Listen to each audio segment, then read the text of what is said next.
Hey guys, welcome back to the channel. This is a story about what if Neglected Naruto has monster strength. Before I start, please support for more amazing content and do consider subscribing to my channel and share this video with your friends. This is written by SHADENIGHT 123, link in the description and support writer. Let's start the video. The blonde-haired young boy of 4 knew that his name was Monster. It was either that or Demon. Actually, considering the damp, cold and smelly place he was in at the moment, he was sure this was the lair of a demon. Him. The elderly lady had told him that he was a worthless monster who simply had to stay put and get kicked and punched by the other boys and even the girls of the orphanage. They slept in beds because they were humans. He was a monster and thus he had to sleep in the cellar. It wasn't that bad, at least if he was thirsty he'd just have to lick some water off the walls. Sure, it was freezing. Sure, he had to give his scraps of food to the mice. It was that or his fingers, you know. He was just lucky he was able to mend his bones by sleeping all night, and more than sleeping he couldn't do anything else in there.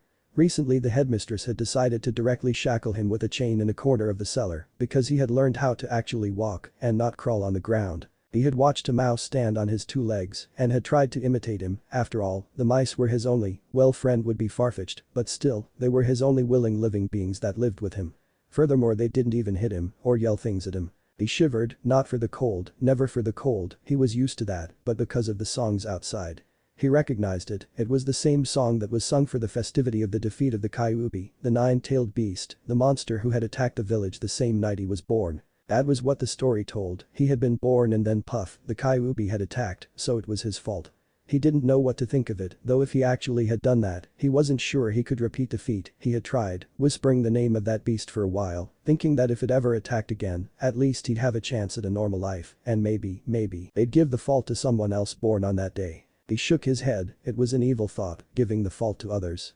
Everything was always his fault after all, he was sure of that, the headmistress had told him that personally. He had one day of happiness though, it was the day the hokage, known as Minato, came to visit the orphanage. On that day he was first severely beaten in the morning, then dressed, and he was told that he was to be a good boy and say he was happy there, then he'd be given a piece of cake by the end of the day. The piece was always small, less than a thumb wide and an index long, but it was still cake. He had to be quick though, because once the hokage left he was undressed of all but the bare essential, thrown in the cellars again, and he had to grab the flying piece of cake before any mouse could get to it. Sure, they liked it too, but they didn't share like he did. They had told him that the hokage had defeated the demon once and that, had he not been good and silent, he would kill him too. After all, to defeat the demon, the 3rd hokage, here is in Sarutobi, sacrificed himself in the fight. Still, he was glad for the hokage's visits, because every now and then he'd come with some candy, not that he'd get any, as the headmistress would always grab it before anyone and then share it at dinner with the rest of the kids. So, he was shivering and waiting the usual beating. That's when the cellar's door opened and the headmistress came down, a plump lady with bright pink hair, Haruno something. She was really important in the council and she even said that if she wanted, she could have him killed because he was evil. Now, monster, she spoke with spite, always with spite and anger, today is going to be special. He closed his eyes, he knew it, he was going to get beaten and it was better to keep his hands down, otherwise they'd kill him for defending himself. That's when he heard the chain strangling his neck coming loose and he looked with surprise at the lady. Off you go. Go outside and have fun now. He slowly crawled into a crouched position, but since he was too slow, the headmistress simply yanked him upwards and with strength held his right arm in a grip. It hurt, but he simply whimpered, if he started crying it would be worst. His legs were too short to actually keep up the fast walk of the headmistress, so he was simply yanked every now and then with strong pulls that hurt a lot. He was at the door and could see that outside, there was already a mob forming. He gulped down nervously, looking with a glint of fear at the headmistress's face, who was grinning with a wicked smile. Then, he threw him outside, in the middle of the mob, and closed the door of the orphanage behind her. He closed his eyes once more. The pain began when something sharp hit him on the back, then kicks, punches, someone slashed at him with something, another one pierced him with a pitchfork maybe, the taste of blood came into his mouth as he was taken away from the orphanage and into a back alley of sorts to teach him a nice lesson. On another road, a happy family of 3 was smiling and looking through the stalls, people stopping to congratulate the hokage Minato for his job of protecting them against the beast. On his right stood his beautiful red-haired wife, Kushina Uzumaki, and in the middle stood their little princess, Katsumi. She had red hair like her mother, but clear blue eyes like her father. She wore a pretty pink kimono, just like her mother's, while Minato was wearing his hokage's outfit. His thought for once went to his other son, the one he had failed to protect, and he couldn't help but feel a twinge of guilt as he looked at his wife, who had, her too, a sad smile on her face, hidden to her best ability, for their daughter, Kitsumi. Kushina was thinking about the children she had lost that night, years ago. When the Kyuubi attacked, Minato had to seal his chakra into a newborn baby, and, as fate would have it, Kushina had managed to push out both of the twins from her belly, a boy and a girl. He had to choose, and a choice he actually made. Knowing full well how weak a birthing mother was and still hoping for grandchildren, he had grabbed the boy, thanking Kami that Kushina had fainted after birth and wasn't there to watch him. Had he stared into her eyes at that moment, maybe he wouldn't have done it. He would have wanted to do it personally, as the jutsu required would have taken as a toll the life of the user, but Hiruzen had preferred to go there personally and after knocking him out, had done it himself. Minato looked at the statue of the third, carved from a marble block and placed straight in the middle of the square of Konoha, and couldn't help but feel a twinge of guilt, looking at how the statue held a bundle of cloth in his left hand and his right hand was placed in the tiger symbol, the one generally used for fire jutsus. He remembered when he had gone to the council, after having woken up, with a bundle of clothes and the small child that was Naruto, his whisker marks and his blue eyes. He had sat down at his place in the middle of the council, with on his right the civilian council yelling for blood, with the headmistress of the orphanage Haruno Kurusa first line, after having lost her youngest son, and on his left the important clan's heads and the Anbu commander, plus Danzo. "I say we must kill the demon," Kurusa yelled, her fist landing on the wooden table of the council. "Yeah. She's right," was the general consensus of all those who had lost a relative or a business in the area of the city where the Kyuubi had attacked. "This is troublesome. You really want to kill a child?" Shikaku Nara muttered. "Why should we kill him?" Danzo rhetorically questioned. "Let's bring him into the Anbu, there he will be trained and kept under check. Afterwards, he'll become a great resource for the council and the city. He'll become a mindless weapon, you want to say, to be used by who trained him?" Hiyashi's white pearly eyes looked straight into Danzo, who, half-bandaged, didn't seem to give much of a damn. "I say, let's put this to the vote, I've got a dinner to go to." Choza Akimichi muttered as he had tried for the past hour to eat something, only to find the stares of Inoichi Yamanaka and Shikaku Nara to prevent him from doing anything. "Fine," Minato finally spoke, "those who wished to have the boy killed." His heart cringed inside, but he was a hokage, he had to do what was best, or the civilians might just as well have him removed. To his relief, only the civilian side raised their hands, barring them thus from the majority of votes. Who wants the child to become a mindless weapon? This time, nobody raised his hands, well, except Danzo and Hamura Midokado, swiftly followed by Kaharu Utatane, the previous teammates of the Sandaime. "Why haven't you voted?"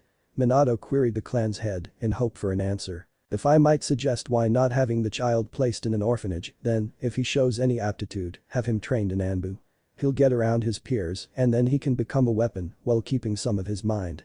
Hiyashi's suggestion was a middle ground, but still Minato couldn't help but cringe. "Anyway, the kid's parents are dead, right?"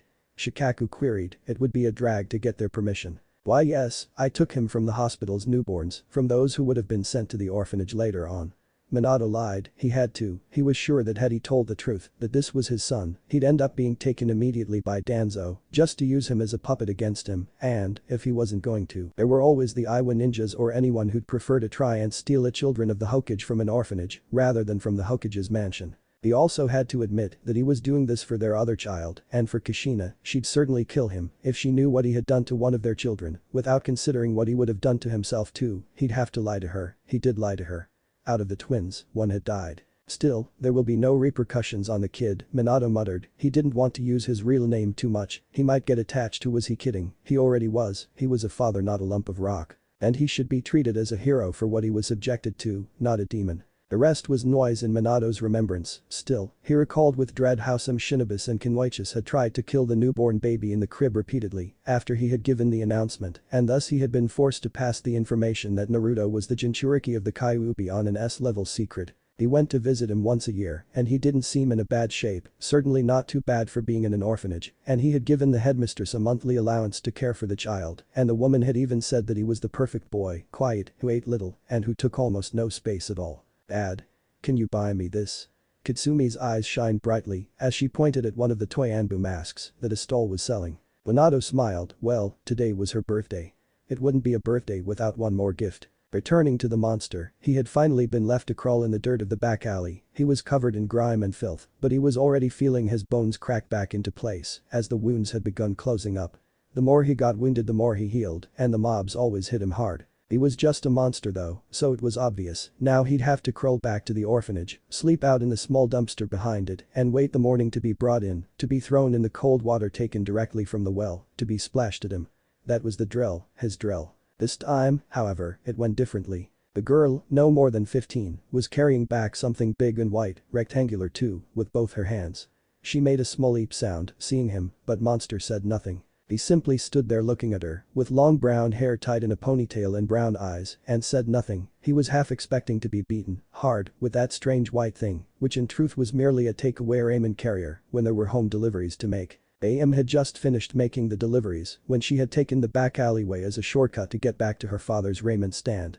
That's when she found the beaten boy, who stared at her with really sad eyes. She didn't know what to say, so she simply ran off. She had to get her father's approval first, that she knew. Monster looked at her darting away, leaving him there, and said nothing. His cold gaze slowly faded away as his eyelids closed. His final thought was that, at least, there wasn't so much humidity in that small street. Monster woke up with the sun hitting him on the face, but it took him a while before understanding what was going on.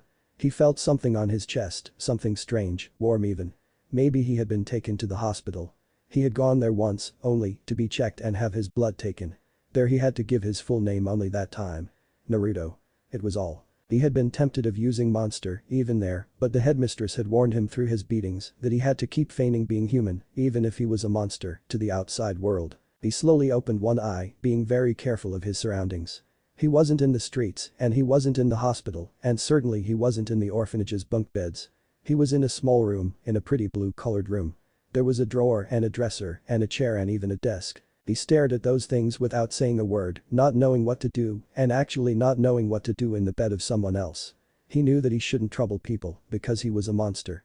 So he silently moved the bed sheets out of the way and slid down, before putting them back as they were, or at least, as he managed to put them. He cringed inside as he was sure he was still going to get punished for not having placed them perfectly as they were before. Still, that didn't stop him from looking around. He was naked, that much was certain, but then why was there an orange jumpsuit on the chair, with clean underwear? Was that actually a shirt? Still, was that stuff his to take? What if they accused him of being a thief?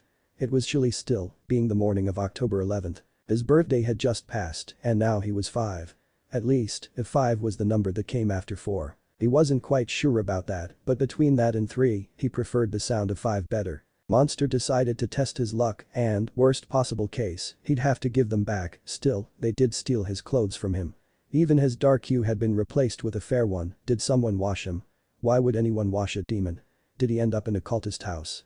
He was going to be sacrificed to some strange god, he knew it. He did his best with the clothing he had, realizing how baggy they actually were didn't matter to him. Those were clothes. Downstairs, Tucci was serving ramen to the hokage's wife, a habitual client. Itadakamasu. Your ramen is the best, Tucci-san. As Kushina smiled, her Anbu mask on the back of her head, her green eyes stared at the warm noodle soup with a grin visible on both of them. She happily dug in, as Tucci already readied another pot, as he was pretty damn sure 5 servings wouldn't have been enough to satiate the hunger for ramen of the hokage's wife. Next to him, his daughter, AM, looked fidgety between Tucci and Kushina, like she wanted to say something, but couldn't. What is it, AM-chan? Kushina hadn't been in Anbu because she was a dense airhead. The fact she had mistakenly signed for the Anbu Corps instead of the Jounins was just a coincidence she'd have to pay for with the 3 years of obligatory service. Otu-san AM cringed as she spoke the name, looking at her father, who sighed and took the ball. We found a kid no more than 5 yesterday night, Tucci spoke slowly. He had been pretty badly roughed up, but was otherwise fine, if we don't consider the mess his clothes and his body was. I see. Where is he now? I might as well bring him to the Uchiha police force to have them question him about who the attacker was, Kushina replied, her mind darkening a bit. Who'd hit a 5-year-old child? Somehow, half of Konoha's citizens sneezed. He's upstairs. AM replied, thank you, Kushina-sama. It's Kushina-san for you, AM and Tucci. Make another 10 bowls of ramen while I'm speaking with the victim upstairs. As Tucci nodded and sighed, seeing how the Anbu Reed had managed to devour with ease 2 pots worthy of ramen, Kushina moved to follow the brown-haired daughter of the ramen stand upstairs of the 2-story high house that had on the front the ramen stand, on the back a bigger kitchen, and the rooms above used by the member of the house. He was still sleeping in Mikaya. AM gasped as Kushina, with her years worthy of being a ninja, swiftly moved the young girl behind her and looked around to see nothing. There's nothing. AM-chan. she queried, puzzled, but as she saw AM enter, she was pretty clear that the reason for the gasp was the lack of the boy in question, as the eyes of the girl were actually looking around, surprised in not finding the boy. I don't know Kushina-sama, he was there, sleeping in the bed. I know he's still here too, as the only way to exit is through the front door. Kushina made a small smile as she slowly got down on all fours and looked with her head under AM's bed, her green eyes meeting blue ones. She nearly gasped as, hadn't she brought Katsumi personally to the ninja kindergarten, she'd be damn sure she was under the bed. Plus, that was a boy and not a girl. He had deeply gushed in cheeks, like one who hasn't eaten much in the last few months, his eyes were blue, but also utterly scared of her, like, really scared. He was completely paralyzed in fear, and Kushina had to think something fast, because it was like watching a rabbit ready to die of fear. Monster was sure this was the end of the line. He knew the mask on the back of the woman's head, it was an Anbu. The headmistress had told him that, if he had been bad, an Anbu would come and make him suffer once and for all. He wouldn't be killed, monsters do not have that mercy. He would just suffer until he'd beg for death, but then he wouldn't get it. Hey, the woman spoke softly, everything's right, kid. Nobody wants to hurt you anymore. Monster didn't move. This was the first trick, it worked for the headmistress for a while too, she would tell him that everything was fine and that he wouldn't get hurt, he'd get brought upstairs and just when he was about to reach the table with the other kids he'd be taken, hit for some strange reason, and brought back down in the cellar. Once it was because of the feet being not perfectly symmetrical, another time because he had given a smile to one of the attendants in the orphanage, once, he remembered, he had just taken a step outside, but the headmistress had told him that it should always be with the left foot and thus had closed his right foot with the door. He wasn't going to fall for that. Kushina pouted for a moment, that wasn't going to work. AM-chan, would you mind bringing one of my ramen bowls up here? AM nodded, leaving swiftly. Hey, how about we talk a little then? You must be hungry, right? Monster didn't say a single word, still looking at her with scared eyes. Oh come on, you're not fun. Well, my name is Kushina, you can call me Kushina-san, okay? The wife of the hokage sighed. There was still no reply from the boy, just what had he been beaten with? Maybe he had some brain damage and that was why he wasn't replying to her most gentle and soothing tone. So I told you my name, how about you tell me yours, it's the polite thing to do, you know. Monster cringed. The polite thing to do is to die in a corner, that's what the headmistress said. Monster? He stuttered. Kushina raised an eyebrow in surprise. Would you repeat? I'm monster? He muttered once more. Nonsense, nobody has ever been called monster. The demon. Monster tried again, maybe he had it all wrong from the beginning and his name was Demon, while his surname was Monster. No. Kushina exclaimed, but mentally cursed herself for that as the boy simply moved further back. He didn't cry however, he simply moved backwards and his eyes, they were hardened like those of the adults who knew the world was filled with horrors. AM entered the room with a bowl in her hand, with a ramen and a pair of chopsticks. Kushina thanked the girl and then brought it down on the ground, starting to blow on it in the direction of the scared boy. Monster knew it was the second trick, food. Still, he was hungry and he was tired of staying tense down there, maybe he'd manage to get a bite if he was swift enough. Come on, if you come out, I'll give you some ramen. Monster didn't know the name, but still, he slowly crawled out of the bed, but he was still wary about the woman and the girl. AM was it? Well, he was out now, he was sure hits were going to come out anytime soon. Maybe as the red-haired woman hands him over the bowl. No, he managed to get it in his hands fine, it was kind of warm. So it was when he tried to drink it. He didn't know what those strange wooden things were after all, so he supposed they were decoration, as trying to chew on them, except making the girl make a strange sound in her mouth. Didn't work at all. Kushina couldn't help but stare. In her gaze there was a mixture of amazement but also anger. The boy didn't even know what chopsticks were. The more he looked at the boy, the more it resembled her own daughter, Katsumi. She couldn't help but feel a tinge of pain in her heart. When she got back home, she'd be sure to hug her own daughter well, double time. So you like it? Kushina asked the boy, who looked at her perplexed and hesitant. Warm? He muttered back with a nod. Well, duh, it's ramen. Monster looked at her with a puzzled look. You never had warm food before? Monster shook his head. So, now you feel like you can tell me your name? Monster looked at her with uneasiness. No.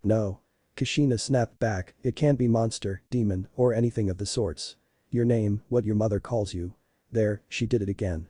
The boy started weeping. Monster had no mother, mother had abandoned him with certainty, he had been brought to the orphanage and left there because, as the headmistress had told him, his mother couldn't bear to be with a monster as a children. Kushina hugged the boy, who simply cringed more. I'm sorry, okay?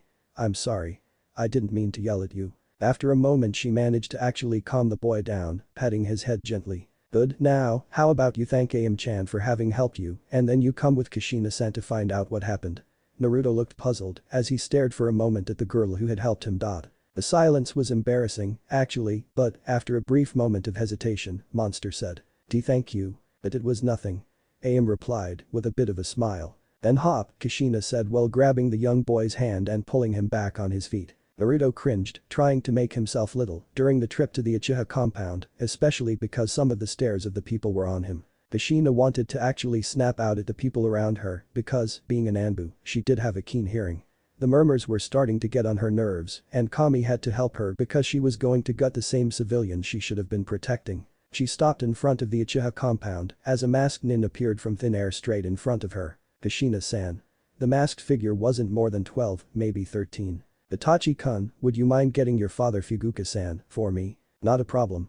The masked nin stared for a brief moment towards the small boy next to the Hokage's wife, but said nothing and disappeared from view. Good, now, Kushina-sama. We're going to be late. Kushina bit her lower lip, looking to the group of Anbu that had appeared just then. Listen here, boy. The red-haired woman looked at the 4-year-old, you wait till Fuguka-san gets here and you too. Pointing at the 2 guards in front of the compound, who stiffened, keep an eye out for the kid and tell Fuguka-san that this boy was attacked last night and he'd better take his eyewitness. Then, when both the guards nodded, she kneeled in front of the boy and said, now you wait for a man to come here and then you tell him everything that has happened, got it? Monster nodded, he was sure he'd be kicked out the moment she'd be gone, but still, it wouldn't matter much, he did get to put something solid under his teeth. Good, when I come back, I'll meet you at Ichiraku's and you'd better come with your real name around. Monster nodded again. He'd have to find another word as a name if Demon and Monster were out. As the red-haired woman left with 4 Anbus, Naruto waited for the kick. He was sure it was going to arrive sooner or later, but it didn't. In fact, the 2 guards simply waited, not caring in the slightest. Sure, they wanted to kick him out for being a monster, but they couldn't. Especially because it had been the Hokage's wife to bring him there and, while they did hate the demon boy, they were Uchiha, not complete idiots. Monster waited for a while before seeing a man simply dash in the street and stopping in front of the Uchiha compound. The Hyuga heiress. They have kidnapped her. There, Monster was sure they'd fault him for that too. The guards outside swiftly entered to warn the others and, lo and behold, Fuguka-sen was the first to have the situation explained by the Hyuga. Monster stood in a corner of the street, waiting until an explosion far off caught his attention. The Uchiha and the Hyuga darted off in that direction. He, on the other hand, waited. Then, finally, the kick came. One of the remaining guards saw the monster waiting out of the compound and, nervous for the reason the boy was there, decided to teach him a lesson. Monster would have smiled if his bones hadn't been so broken and he hadn't been so miserable, staying there, once more in a dirty back alley. His orange jumpsuit was torn and thrown aside, covered in blood, his blood. The Uchiha had done a number on him, must have made him proud to have so thoroughly punished the demon boy. He was going to make sure everyone knew his prowess in defeating such a monster. Thankfully for the ears of the bar visitors, he never had the chance to, as a kunai passed through his throat, leaving him on the ground, dead. Naruto's vision was blurred, but he did see a masked ninja grabbing him. The headmistress was right, once more the Anbu come for the bad guys, and he was bad, evil, and a demon. 1 year later, assassinate the target. The message came crisp into his ear and Monster nodded mentally. He smiled to the elderly granny, who had just finished her talk of how he looked like her grandson, and the next moment, the lady was dead and he was no longer there. Assassination confirmed. The voice came once more in his ear, what did he expect? That he'd fail killing an old woman? Monster, report to Tree. Another voice, more coarse, came through. Tree, here Monster, assassination executed. Mother of the civilian counselor of Odo no Kuni completed, kunai through the neck with symbols of Iwa, assassinated during her stop between villages. The voice came back monotone, without hint of emotion. Good, go back to root hideout, wait for orders. The hazel-haired boy, with spiked hair, said nothing. It was the first kill he had done, but it had come easy to him. All that waited for him now was to be covered with seals and taken into custody by Danzo-sama as his personal apprentice. He just had to say that it was what he wanted to the Hokage, and then he'd be a full-fledged ronin. He had been given no equipment but a kunai with the Iwa symbol on it, and he was now wearing black cargo pants with a green and brown jacket. His hair had been covered in grime and dirt and had later on been dyed to make him look someone else. His eyes had been given colored lenses to make them look brown too, and now he was heading to the hideout of Root in Odo no Kuni. He liked Root, he was told his name was Monster, so he had been right on that, and he was told that he would no longer be hit by mobs if he obeyed. He had done so, and no mob had no longer hit him or thrown things at him. He hadn't walked outside the village for over a year though, and even when leaving the fire country, he had done so through a set of hidden underground passages, so no one would have seen him leave, nor would they see him come back. He was jumping from tree branch to tree branch when a noise made him stop. Yo. I move like a butterfly and sting like a bee. This is your sensei, Killer Bee. I don't think using the same word twice counts as a rhyme, sensei. Monster looked downwards. Yep, ninjas. The headband marked them as from Kumagakure, apart from a hulking brute with tanned skin and who was wearing colored shades, there was also a young man with short blonde hair and dark eyes. He was wearing a sleeveless black shirt, the always present forehead protector, black elbow-length arm guards, and the red and white Kumagakure shin guards. There was also a girl, with blonde long hair tied in a ponytail, who was wearing a black and purple outfit that made it a sore sight in the middle of the green and brown forest. The last one was a dark-skinned man with white hair, so much that for a moment Monster was starting to think he was an elderly man. Just how did you manage to end up with white hair? Did he stress himself out? He had a kind of laid-out attitude, though. We're in the land of sound, sensei, we shouldn't be too loud. The young blonde man spoke as he closed his eyes. If there's anything, I'm sure you'll catch it see. Since it's sensorial that you see. The guy, Killer Bee, said as the blonde man pointed to the branch where Monster was. Crap, was all he could say before a damn, literal, lightning fast second afterwards, he got himself a new set of kunes and shurikens in his chest. He fell down without as much as a thought as his consciousness drifted away. See? You hit a child. Was the last thing Monster heard, coming from a female and worried voice. 5 years later, Naruto woke up, panting from the nightmare he had been in, where the mob of people hit him with stones, and people wanted him to kill other people, and then he was killed by his friends for being useless. He looked at the clock and sighed in relief. He still had time to get to the academy and get his forehead protector. He dashed downstairs, fist bumping the tan man that came out of the door on the left of the corridor without much thought, as it was a daily occurrence, the two of them being late. He looked like a mini tornado as he made his way through the kitchen and out of the door after giving a quick hand wave to Derry, who was, most lazily, drinking tea with ease. The end of his dash was straight into his class, where a really angry woman stood, in wait, nervously tapping on the floor with her right foot. Yujiro and Naruto would have wanted to say he was sorry, but the chalks flew into his mouth until he had no more space to even speak. Said Naruto. You're late for the exam.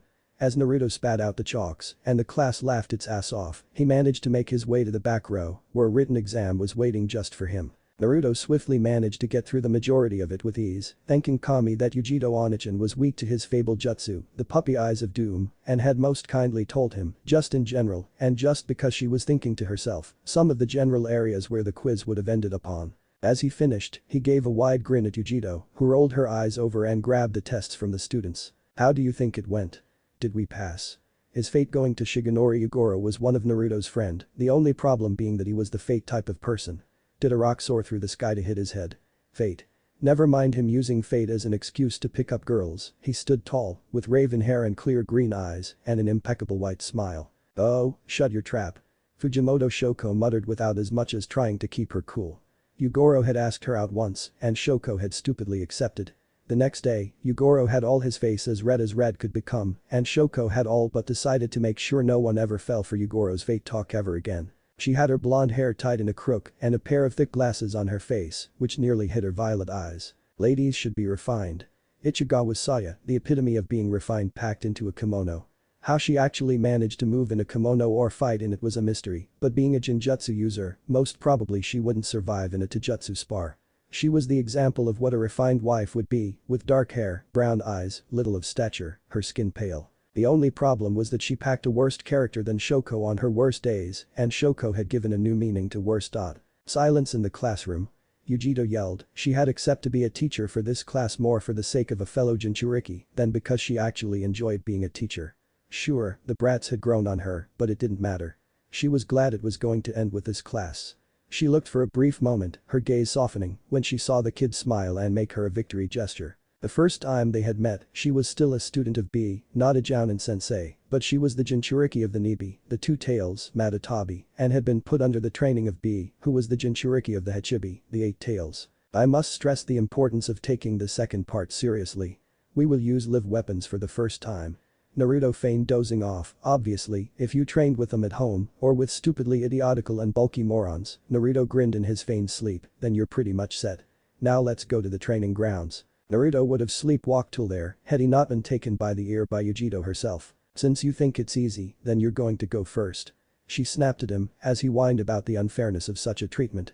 The moment he reached the throwing area, he grabbed the 10 shurikens in one hand and the 10 kunes in the other and threw all of them without even watching.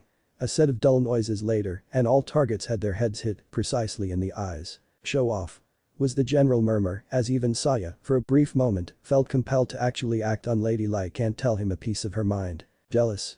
My, a fair lady such as yourself should know that fate a fist in the face later, courtesy of Shoko, it was everyone else's turns to show their skills." The final part was the basic display of jutsus, but as Yujito couldn't stress enough, if, by chance, some moronic over-muscled freak idiot had trained them in the use of destructive ones, then, by all means, it was polite to warn the senseis before, so that they could avoid destroying a classroom. The three examiners watched Naruto enter with a wide grin on his face, and all three sighed. "Hein, what did that dumb idiot teach you this time?"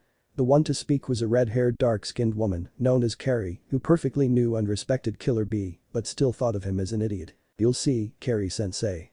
After a set of hand symbols, Naruto clapped his hands together while yelling, "Thon! Repshim! Wind release!"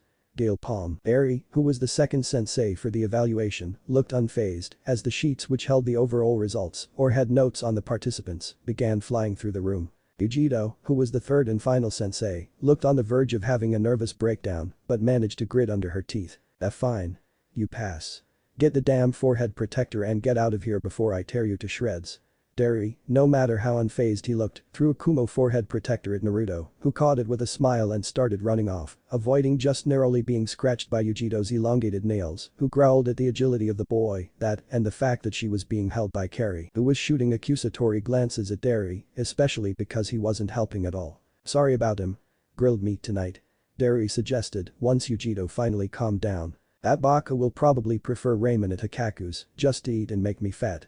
Yujito pouted back, earning a chuckle from Carrie. "What's so funny, flatboard?" As Yujito muttered that, a large vein started bulging on Carrie's forehead. "Better flat and thin than having fat on the backside." "I do not have a dairy," coughed, "sorry for your outbursts. Should we get on with the exams before the sun sets?" "Konoha." Minato clenched his fists and hit the wall of the Hokage's office with strength. He repeated that motion once more, then again, and finally he started doing the same with his head. "Hey boy. What's your problem now?" The familiar voice of his sensei made him turn around in surprise. "Jiraiya, come in." The toad hermit was standing halfway inside the office and halfway outside, being in the middle of the window. "Nah, I'm fine here, boy," the man replied, shrugging as he sat down and took out his notebook, ready to jot down some new ideas for the new book. Itcha violence. He felt a nice feeling.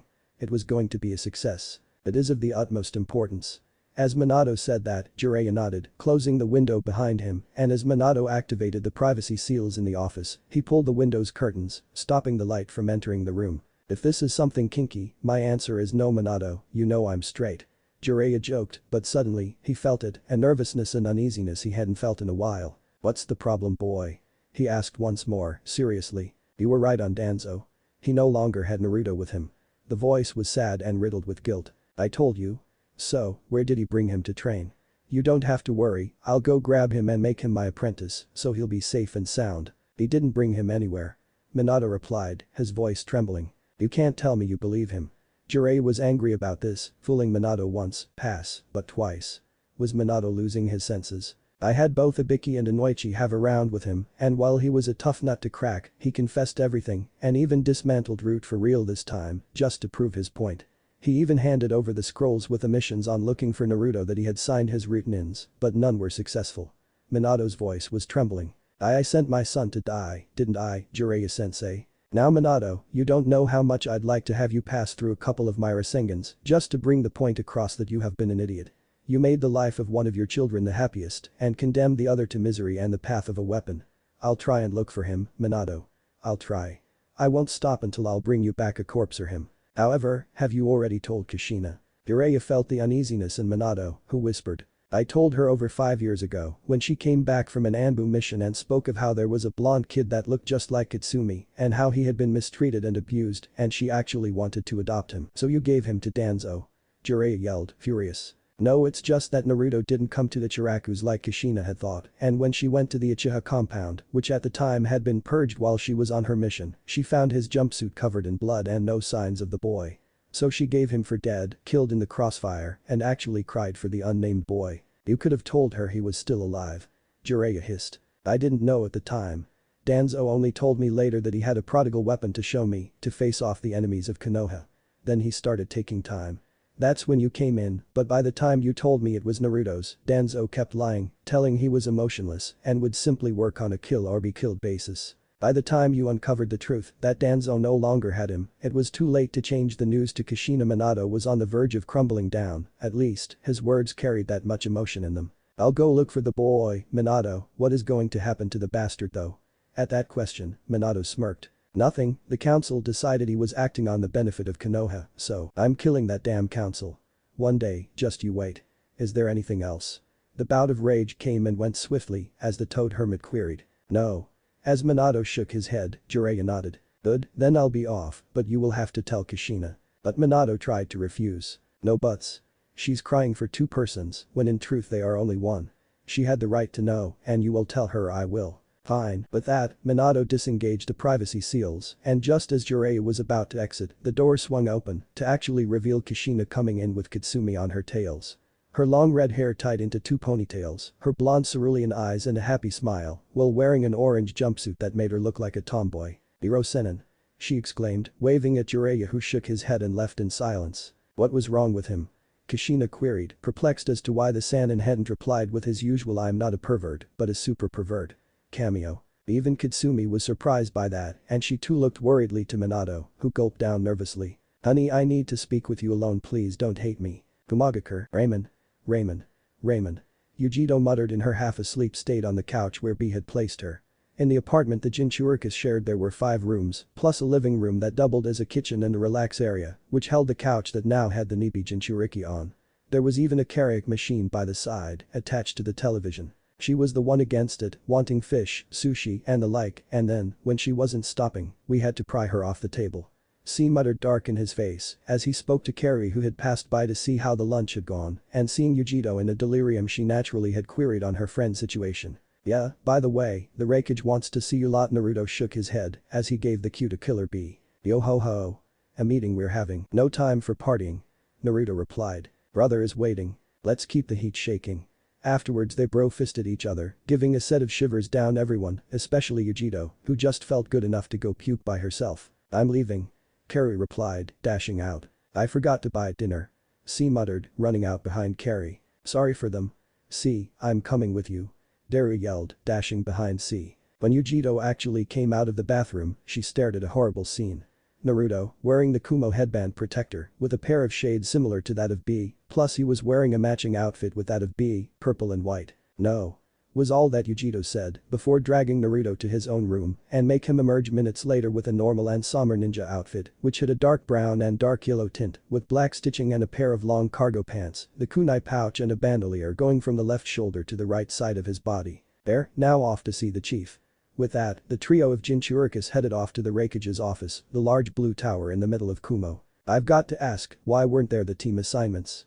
Naruto queried. Kumo's got a large number of military personnel, only Kanobi bit his tongue hard as Naruto stopped walking and started shivering. Naruto. Yujito slapped the boy to the side, making him turn around and stare at the elder Jinchuriki with his puppy eyes. It's over, that life of yours is over. Come on, you're a genin of Kumo now, you graduated 1 year earlier, show your balls. Hey hi. Naruto meekly replied nodding as B got a murderous glare from Yujito. Anyway, we're second best, but the team's composition and assignments are given by the Raikage himself after careful consideration, and as B continued, he was cut short by Yujito. Basically, it's a free-for-all. One mission you can end up with me as a Jounin commander, another one with Derry, and even your teammates may vary. This helps strengthen us by forming friends and by knowing the strengths and weakness of our fellow ninjas. As Yujito finished explaining the various degrees of missions available and how no genin would ever be sent on an assassination of a high-priority target, they finally got into the Raikage's office without knocking. A's fist shot forward, grabbing B in his famous iron claw punishment method. Ah. Bro. What is this for? B protested. You taught the kiddo another destruction jutsu. You damn idiot. Teach him something useful once in a while. As A finished his rant on the stupidity of teaching a young boy high-level destruction techniques, Naruto simply jumped and grabbed a hold of the Raikage's neck. Dusan. I did it. Somewhere in Konoha, a really beaten-up blonde-haired man shivered deeply. Very, very deeply. Second chapter, flashback. When Monster had come to his senses after the hits taken by the kunais and the shurikens, he had realized he was still alive. Somewhere, a part of him was regretting that. Somewhere else, he knew that this simply meant he was alive to take another beating. He slowly opened one eye, not even much, just a little, that a voice, the same voice of the man that had given him out, came into his ears. The kid woke up. He wanted to refuse waking up actually, to tell him he was wrong and that he could feign sleeping or a near-death comatose state pretty well, he had a lot of practice on those. Still, Monster knew he had no choice but to slowly open both eyes and then nearly let out a scream, nearly, because the muscle-bound freak had swiftly placed a hand on his mouth, hushing him into silence.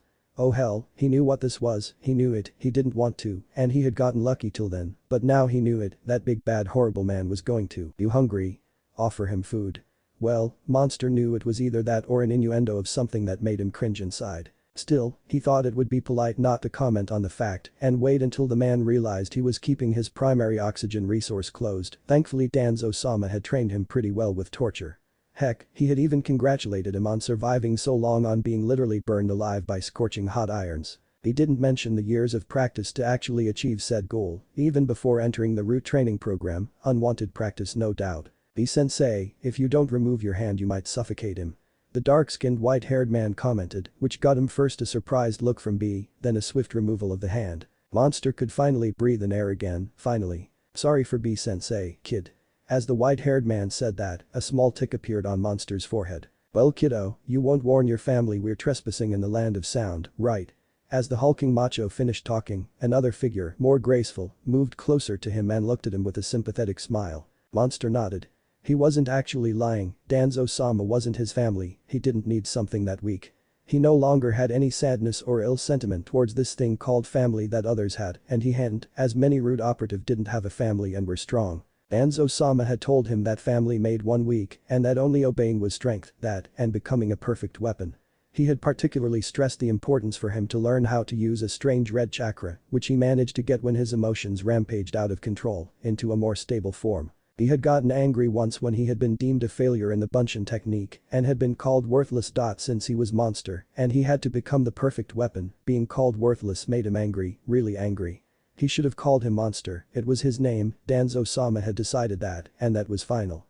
He was not called worthless. Danzo-sama had calmed him after he had killed the sensei, who Danzo-sama had then deemed weak for having failed. That was when he had been patted on the head by Danzo-sama, and that was a really fond memory he wouldn't forget, ever, as Danzo-sama has said that he was Monster, and that he was going to be the perfect weapon without fail. Why did you have a radio set? The sensor guy queried once more, and Monster cocked his head slightly to the side. Was he referring to the talkie-talkie thing? Push the button and talk only when they talk to you first. He had been trained not to mind, equipment either worked or did not, latter of which it wasn't meant to work in the first place, and it was a test to see who was worthless and who was to become the perfect weapon. He doesn't seem to be the speaking type, B-sensei. We could give him breakfast and then send him on his way. As the blonde-haired Kunoichi suggested that, C shook his head. He was jumping from tree branch to tree branch, and faint as it was, there was the smell of blood on the kid. The tick mark on Monster grew bigger. He's just a kid, C. The white-haired guy commented. Barry, he's not a kid. The C guy was starting to be his favorite now, still the tick mark of nervousness stood there. Yeah, and what is he, a Sanin? Yujito took that moment to make some sarcasm, but, too bad for her, Monster looked at her perplexed. What is a Sanin? He asked, interested. Was it better than Monster, like perfect weapon? Or was it like worthless? You don't know. It's the term used to define the legendary trio from Kano. B had barely said the last letter that Monster had already charged him with his right fist, flying in a blind rage. He had parried the fist with ease, but the gaki had then somersaulted using the fist as a focal movement, cracking his own damn wrist in an effort to throw a kneecap on the back of the muscle macho. When he was blocked in his attempt by Derry, the first to actually intervene, blocking him with his right arm, he could feel both him being pulled backwards, but also the boy's very own bones break. What is going on? Yujito couldn't reply, as B, taking the offense, gave the boy a quick punch in the stomach, sending him to the land of dreams. Did you see that? C muttered. One moment he's all what is a Sanin. Yujito muttered, the other he charges through like a beast. What could that be? Mental conditioning, Darui muttered, whatever it is, it has to do with the word Konoha. As soon as he said that, he actually assumed a defensive position, because the boy, no matter the hit from B, actually twitched at the word. It seems to have an effect even when fainted. Just who do such a thing? And why? C whispered, getting closer to the boy, who now, thanks to B's punch, certainly needed to have his ribs checked. What do we do with him? Yujito queried. Well, we carried Agaki till here and we'll carry him till there. And if he won't wake up here and he won't wake up there, then we'll rap a song and wake him up in Kumagakure. As B finished rapping, he saw the gaze of his students, already full-fledged Chuninins, all disapprove. I don't care, we're doing this especially because he felt the chakra of a tailed beast, as the Hachibi had told him, but that, B kept to his own thoughts. Should I heal him? C queried, but B shook his head. Not now, first we get away from the land of sound, then we can take our time, your healing jutsus are still a bit rusty, and I don't want you accidentally killing him, you know. Plus, with a broken wrist there are less chances he tries something. Splint his arm and hand so he doesn't move the bone wrong, but let's leave him nice and unconscious for a while. Hi, B-sensei. It was a little bit after the third night that monster actually came back to his senses. It was actually a miracle he hadn't died, depending on which version you'd listen to the story. On one side, Yujito said that the boy should have already been dead, with broken ribs puncturing lungs and the like, and that not happening was just a sign of Kami, that the boy would lose all his luck. He on the other hand commented that throwing a boy high in the sky and running over a mountain's wall to grab him and jump downwards the other side was perfectly normal, healthy, and reinforced the spirit. When Monster actually woke up, he was at a camp deep within a set of mountains, his right hand seemed stiff, and, staring at his, he realized it had been splinted pretty well, by expert hands too.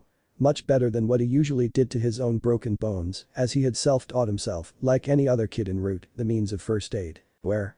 He queried with a puzzled look, the question hang in his mouth for a moment as he was indeed surprised of the scenery. All he saw were mountains, rocks, and more mountains. Was it Iwa? No, it should be Kumo, as memories of the last events entered his brain, he recalled the Kumo ninjas, unless they had been feigning being from Kumo, in which case he'd be anywhere with mountains, even the land of Earth could do, and that would actually mean Iwa.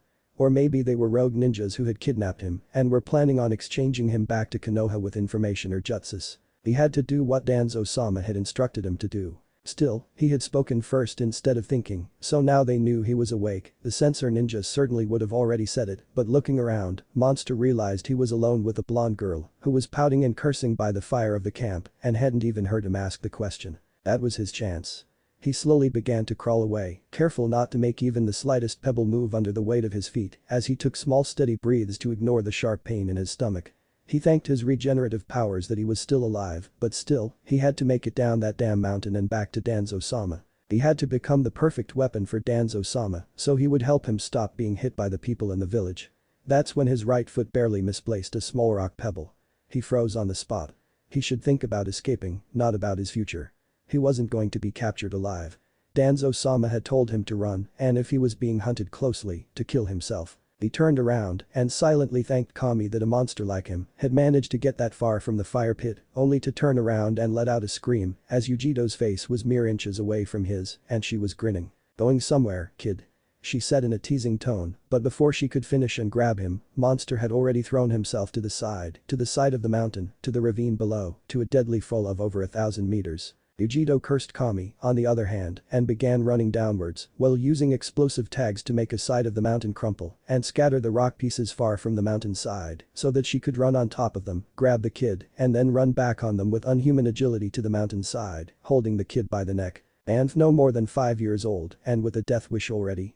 As she slowly made her way back up, she was pretty sure, a certainty that became manifest when B-sensei, Derry and C shunshined back to camp, that she had made enough noise to attract any ninja in a kilometer's good radius. We move camp, you explain later, I hold the kid, B ordered, as the camp was quickly dismantled and the muscle-bound freak grabbed the boy. Monster didn't protest, the man was stronger than him and he was being held with a strength enough to bend his ribs. If he just applied a little bit more of force, he might just as well snap him in two. The camp moving had been a quick event. They had barely set up camp once more, this time in a narrow cave, where Monster was brought down from the tan man's shoulder and on eye level with him. You have eaten nothing for 3 days straight, nor drank, and yet you make all this noise. What are you, a real Sannin? As B queried that, Monster looked at him with a puzzled look, again with that question. I'm Monster. He replied, with a bit of pride. Monster? That's your nickname. Are you an academy trainee of Odo? B queried, puzzled. No, Monster is Monster. Monster replied matter of fact, again with this stuff of the nicknames, it was getting old. So, who trained you? B asked. Monster can't say. He promised not to, or he becomes worthless, and worthless gets killed. Worthless always gets killed. Monster hoped it was enough to let him go back to Danzo-sama. Well, what's your name then? I'm B, and I am the best rapper of Kumo, which earned him a set of roll-over eyes from his students. That one over there is Derry-kun, then we have our sonar radar ninja C-kun, and finally we have our good little Yujito-chan. Monster thought about this, it had already happened once, didn't it? Someone asking him his name, he hadn't even come up for an answer. It had been an entire year. Monster, he replied, sure of him. No, that's a nickname, a name is something like A, D, J, X, B tried. Samui, Darui, Karui, Darui actually suggested his own name. Yoko, Saya, or the likes, those are names. Yujito pointed out, not Monster. Monster nodded for a minute, then said, Demon, what he got in reply was a perplexed look. Repeat that. C queried. B was actually pretty much sure his hunch was proving right, as the Hachibi was telling him the same stuff. Demon. Monster. Fox demon, trash, I was called Monster though, most of the time, so I thought it was my N. Yujito actually clung to him after a brief moment of hesitation, hugging him. Monster didn't know how to react to this. Was it a hold? A wrestling move? Was it a bone breaker to jutsu? Was she taking a kunai out of her sleeve and stabbing him on the back? He didn't know what to do, so he did nothing, staying in wait, frozen, a fact which wasn't missed by the other Kumo ninjas, who simply saw the boy stiffen, and his eyes grew cold and worried. Would you mind lifting up your shirt, Monster-kun? B asked the question, trying his best not to rap, which came really difficult to him, only to be shot down by Yujito's hardened glare. Hell hath no fury like a woman scorned. What did they call you except that? Hospital bills. What name did they tell you to use in the hospitals? Releasing the boy from the hug, but keeping her hands on the boy's shoulders and getting on her knees to see into his eyes, Yujito hoped the boy actually went to a hospital once. He wasn't more than 6 years old, surely at least for the blood check, or if he ever got sick. No, she was sure that if he had been sick they'd have left him sick. She just knew how some people reacted to Jinchurikis, and it wasn't at all how it was in Kumo, at least, sure, the Hachibi had gone mad a couple of times, but there was more respect for them than scorn. In the end both sides knew it wasn't anyone's fault, least of all the Jinchurikis, and so it simply came down to personal feelings, more than outright ignorance. The headmistress said to me that, when I was meeting the hokage or I was in the hospital, I should be called Naruto because I was a worthless ramen topping to be discarded, that she said. Monster simply nodded in recollection of the words of the headmistress, yet why was the young woman sobbing? Did he do something wrong now? A ninja should steal its emotions. B stated, more like a whisper, to Yujito, who took a moment to recollect her thoughts and calm Matabi down from going on a rampage against those who'd, her words, dare harm such a cute little innocent boy. I'd just snatch away to cuddle in a corner, before saying with a small smile. The worst she had been called was furball, and even then, that was more of a tease than an actual insult. Then your name is Naruto, but not because you are discarded as a ramen topping, they are actually quite good to eat, you got that, Naruto-kun. As Yujito smiled at him, Monster didn't understand it yet, but he had just been named once more. Still, he felt a strange warm sensation in the back of his stomach as he kept up a frowning and not understanding face. End of flashback. Otu-san. Otu-san. Naruto was happily chuckling as he held the neck of his adoptive father with a wide grin. Obviously, had A wanted to, he'd throw the boy out of the window with less than a second of thought, but the boy would probably just climb back up and do that again.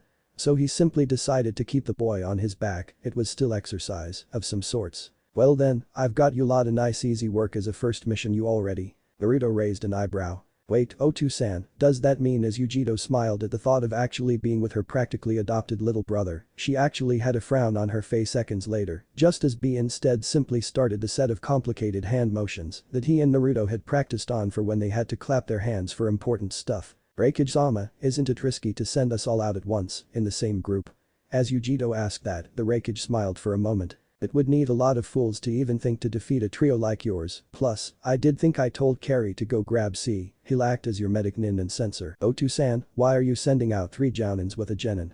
Naruto was happy, really, he was, but he kind of wondered why he'd get preferential treatment, at least that was his thought, and he didn't want that, he wanted to be treated like the other kids. You have yet to master control of the Kyuubi chakra, Naruto, since it's considered to be far more powerful than that of the Nibi or the Hachibi. If you go mad while training, it would be best to have 2 other Jinchuriki nearby to calm you, and a medic nin to heal any wounds. The Reikage had slowly gotten on his knees, smiling at the boy. Otu-san. Naruto looked with pleading eyes at A, who rolled his eyes over. That's final. Anyway, you've got a C-rank mission straight from the beginning, so no whining. Your mission is going to be in the land of waves, which is far and near. He stopped for a moment, seeing both Yujito and B gasp, that other hidden village. You have been given permission papers, so all you actually need to do is just to show up at this point on the map which I'm giving to the most trustworthy of you. As he said that, folding a map and a scroll, he went to hand it over to Yujito, who was smiling until the scroll passed over her to C, who had just arrived. She frowned and B and Naruto chuckled at that. You should protect the bridge builder Tazuna-san from harm, he's going to be in that village for supplies, and then he's going to meet you on the road, since we won't be escorting him from the beginning, he only pays us for a D mission, which is perfect for Naruto-kun here. Then, his tone darkened. Since it will take you a month to get over there, you'd better stock up on supplies, and while you're at it, start training the Gaki once you get out of the land of lightning. I don't want to have to rebuild an entire apartment complex because someone forgot to keep his chakra levels low. As A said that, he looked at both Yujito and B, while Naruto whistled and C-sweat dropped. Furthermore, if any ninja from that village try anything funny, I want you to point out that this blonde-haired brat is my son. You got that, bro? Keep an eye out for your nephew. As A said that, B grinned when the two bro-fisted, sending small sonic waves around as Naruto raised an eyebrow, but, as with the things he didn't understand, decided not to question his Otu-san. Now, Naruto, go and get ready while I finish speaking with the rest of your teammates.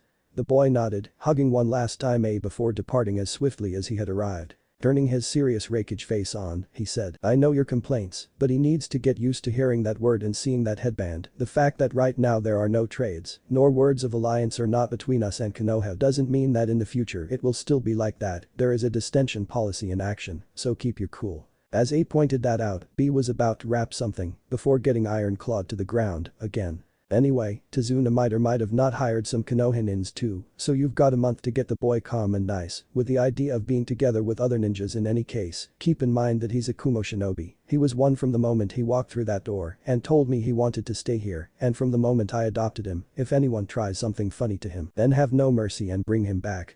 Got it? The three nodded. Good, now you're dismissed. As they all shunted away, the Raikage turned back to his desk, letting a memory wash over him. Flashback, the door had opened with a loud bang, as always, and as always A was ready to iron-claw his brother, only to stop midway when he saw that B was carrying a brat no more than 6 years old on his shoulder. He stopped because of the eyes that stared at him and had a mixture of sadness yes, but understanding, it was like the boy expected him to be the target of the iron claw and as such, A had simply stopped.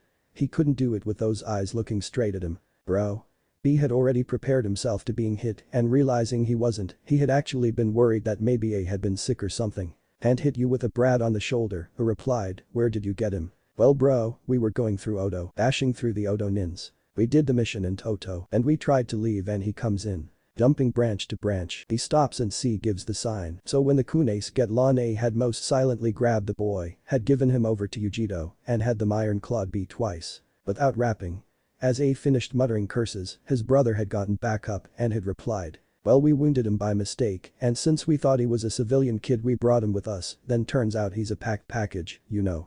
Touching his own stomach, B winked at his brother, who looked surprised. A Jinchuriki? Yeah, and he doesn't know that, but he wasn't from Odo, or they'd keep him tight, so I heard his soul and felt his plight, and as B was actually starting to rap again, I ignored him and looked over Derry. Explained while massaging his temples. He was probably conditioned mentally, when a specific word is heard Yujito looked at Derry with a murderous glare, which made the white-haired teen roll his eyes over and continue, he gets homicidal, really a lot, with no care for himself, he actually goes as far as breaking his own bones if he needs to. So basically it's one mess of a Jinchuriki. Naruto. The boy replied nodding. What? The Raikage queried. Not Jinchuriki, my name is Naruto. First it was monster, then demon, then monster, then perfect weapon, then kid, then brat, then Naruto. She named me Naruto. As the boy said that, he pointed without bias or anything at Yujito, who looked down at the brown spiked boy with a slight blush. I don't think he's been trained in controlling his Bijuu chakra and we suspect he might be Yujito started but didn't finish because B interrupted her. Well, bro, he said he's the demon fox, so that leaves us with B was interrupted by the Raikage. The Kyuubi. The Nine Tails. I stared at the boy, the weak frail boy who seemed he could use some meat on his bones and who was looking at him like expecting something. I moved his right hand and the boy actually made the imperceptible movement of bringing his cheek forward like he was expecting to be hit and he wanted to make it easier. Well, it seems that damn spiky blonde idiot, someone in Konoha, 5 years before, sneezed. Actually didn't kill the beast as he had the news go around kid, when were you born? Naruto stared at the man, trying to think, this didn't actually pertaining a question Danzo-sama had told him not to answer, so he answered. 10 of October is my name kid now? He asked slowly. No, it's still Naruto. Yujito snapped in before the Raikage could reply. It is and will always be Naruto. Kid is a nickname. Nickname? What's a nickname? Naruto queried. Well I'm Yujito Nai, it's my name and surname, my nickname is Cat, it's what my friends call me. Friends? Naruto queried once more. The general silence in the area was more than enough for the moment as A coughed. Well, so the date the Kyuubi attacked Konoha is at that moment, raised his right hand as Naruto had all but dashed furiously to body slam against the wreckage, jumping straight against him, right hand in a fist, ready to hit him in the face. Bro. B actually managed to grab Naruto's leg and pulled him away just in time for A to not punch him in the stomach. B's punches and A's punches were different stuff altogether, and the wreckage's one would have probably left the boy in the hospital for weeks. So it's the word of that village, huh? Suspected as much, the wreckage muttered, looking at the boy that was being held by B and who didn't even seem to consider himself, going as far as having his clothes torn if necessary, just to get onto him, even dislocating his own shoulders. It had to hurt, but to the kid it didn't even seem to matter at all. No sense of preservation. What bastard could do this to a kid? I like his balls though, I muttered. Fine, first we take care of him, some food, a checkup in the hospital, then I want someone to keep an eye on him and get him well. I don't say normal, but bearable. As he rolled his eyes over, Derry gave a quick hand chop to Naruto's neck, sending him to faint on the ground, only for Yujito to actually grab him and give her teammate a scornful stare. Well, Cat here can take care of the boy. You lot, I expect a written report on my desk by tomorrow. Dismissed. As A turned his back on the desk, he waited until his brother's team was gone to stare out of the window of his office into the view of Kumagakure. Those eyes, he muttered simply, getting back to the workload on his desk. Flashback and Kumo front gate. So, first we go through Shimo no Kuni, then through Yu no Kuni, and then we go through Hai no Kuni for a while, till the meeting point. No reaction from Naruto made everyone happy, and finally we reach Nami no Kuni. Got that down? As C asked that, holding the map, he received nods from everyone. Yes. When are we going to train C-san? Naruto-kun, this is our first mission as a team. I say B-san can be the sensei, alright. As Yujito suggested that, the boy nodded. Fine by me. So Naruto smiled and turned to B. When are we going to train B-sensei? Yo. Let's get some distance between us and the city, you heard the boss. Then later we make camp and I'll teach ya. As B signaled them to start moving, they dashed off. Konoha, Kushina Haim, please let me explain.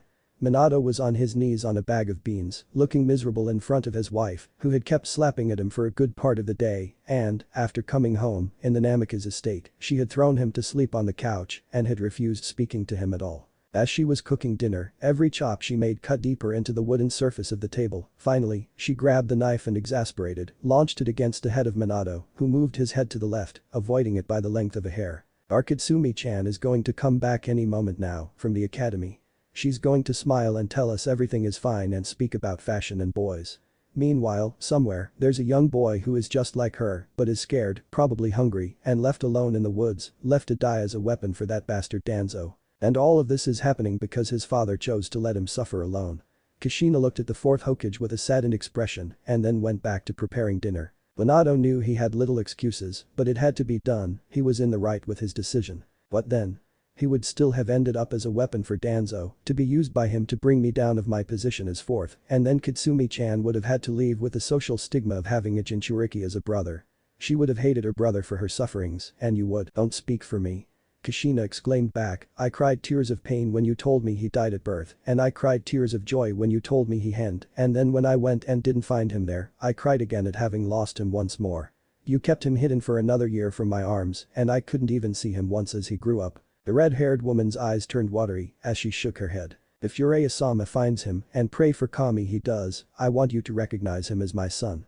I don't care about Danzo, I can snap his neck if he even says a word. I want my son back, Minato.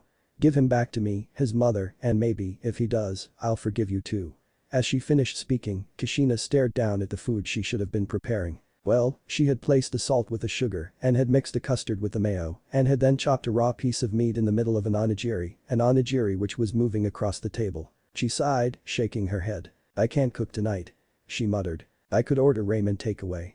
Minato suggested getting up as Kushina stared at him angrily when they both heard the door open and a female voice yell from the hallway. Ah-san, Otu-san, I'm back. Kushina's face was a mixture of nervousness and sadness.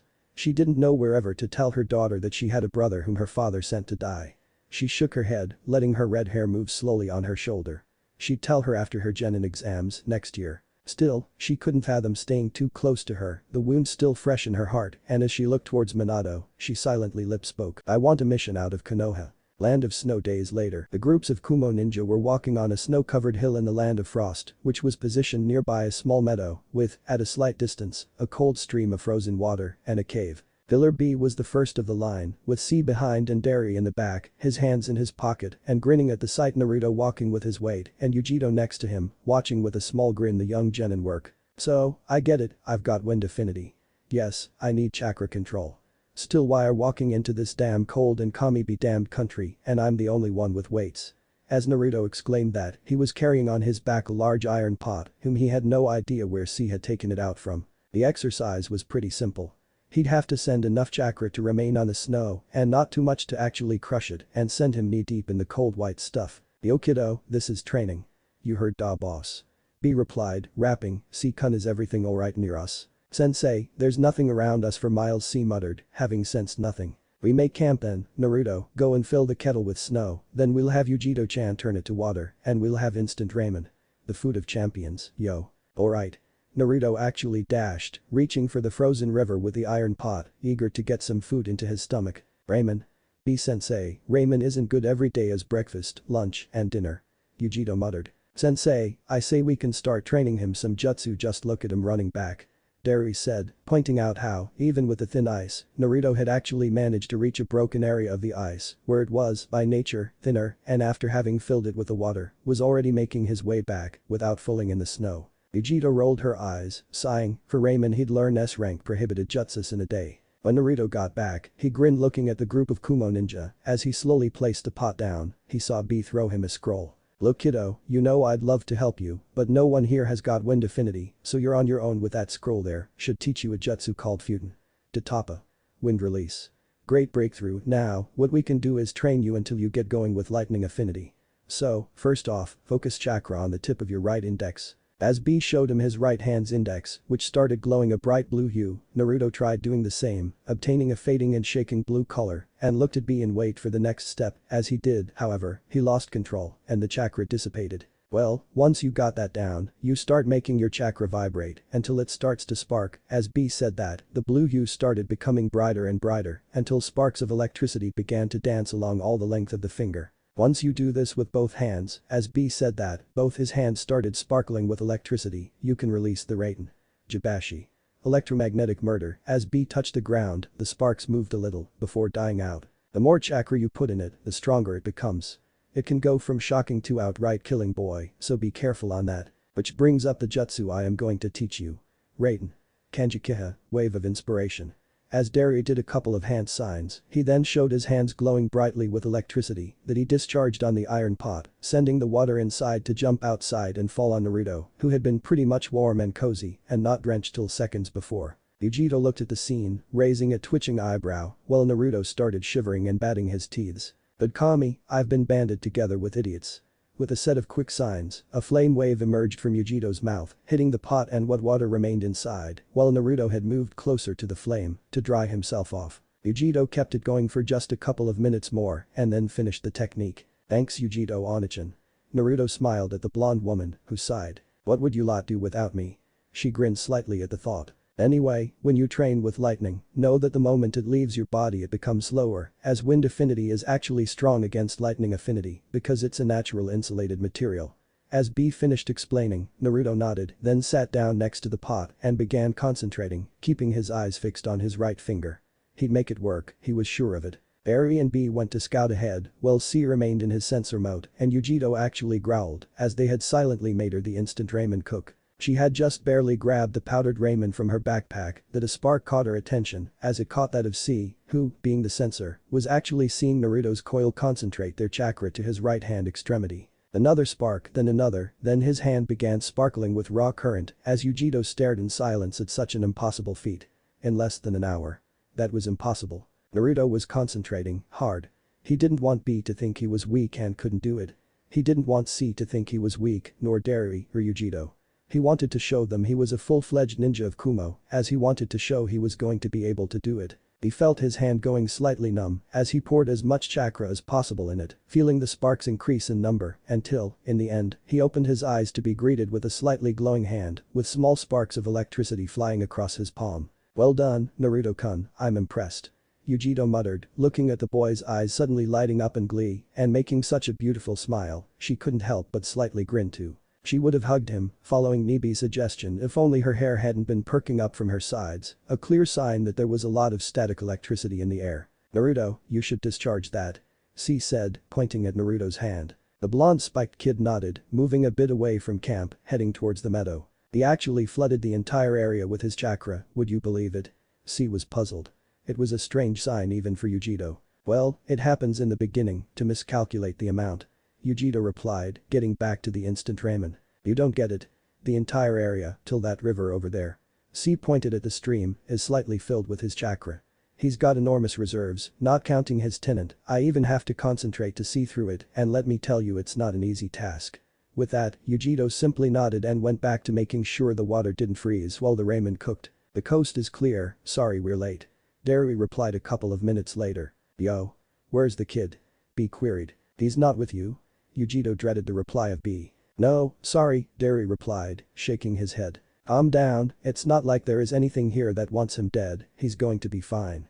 C replied, as he did, however, he started scanning the area as much as he could. Fortress of the Snow Daimyo, prisons. The floor was cold, dirty, and with pieces of wet and cold hay scattered around.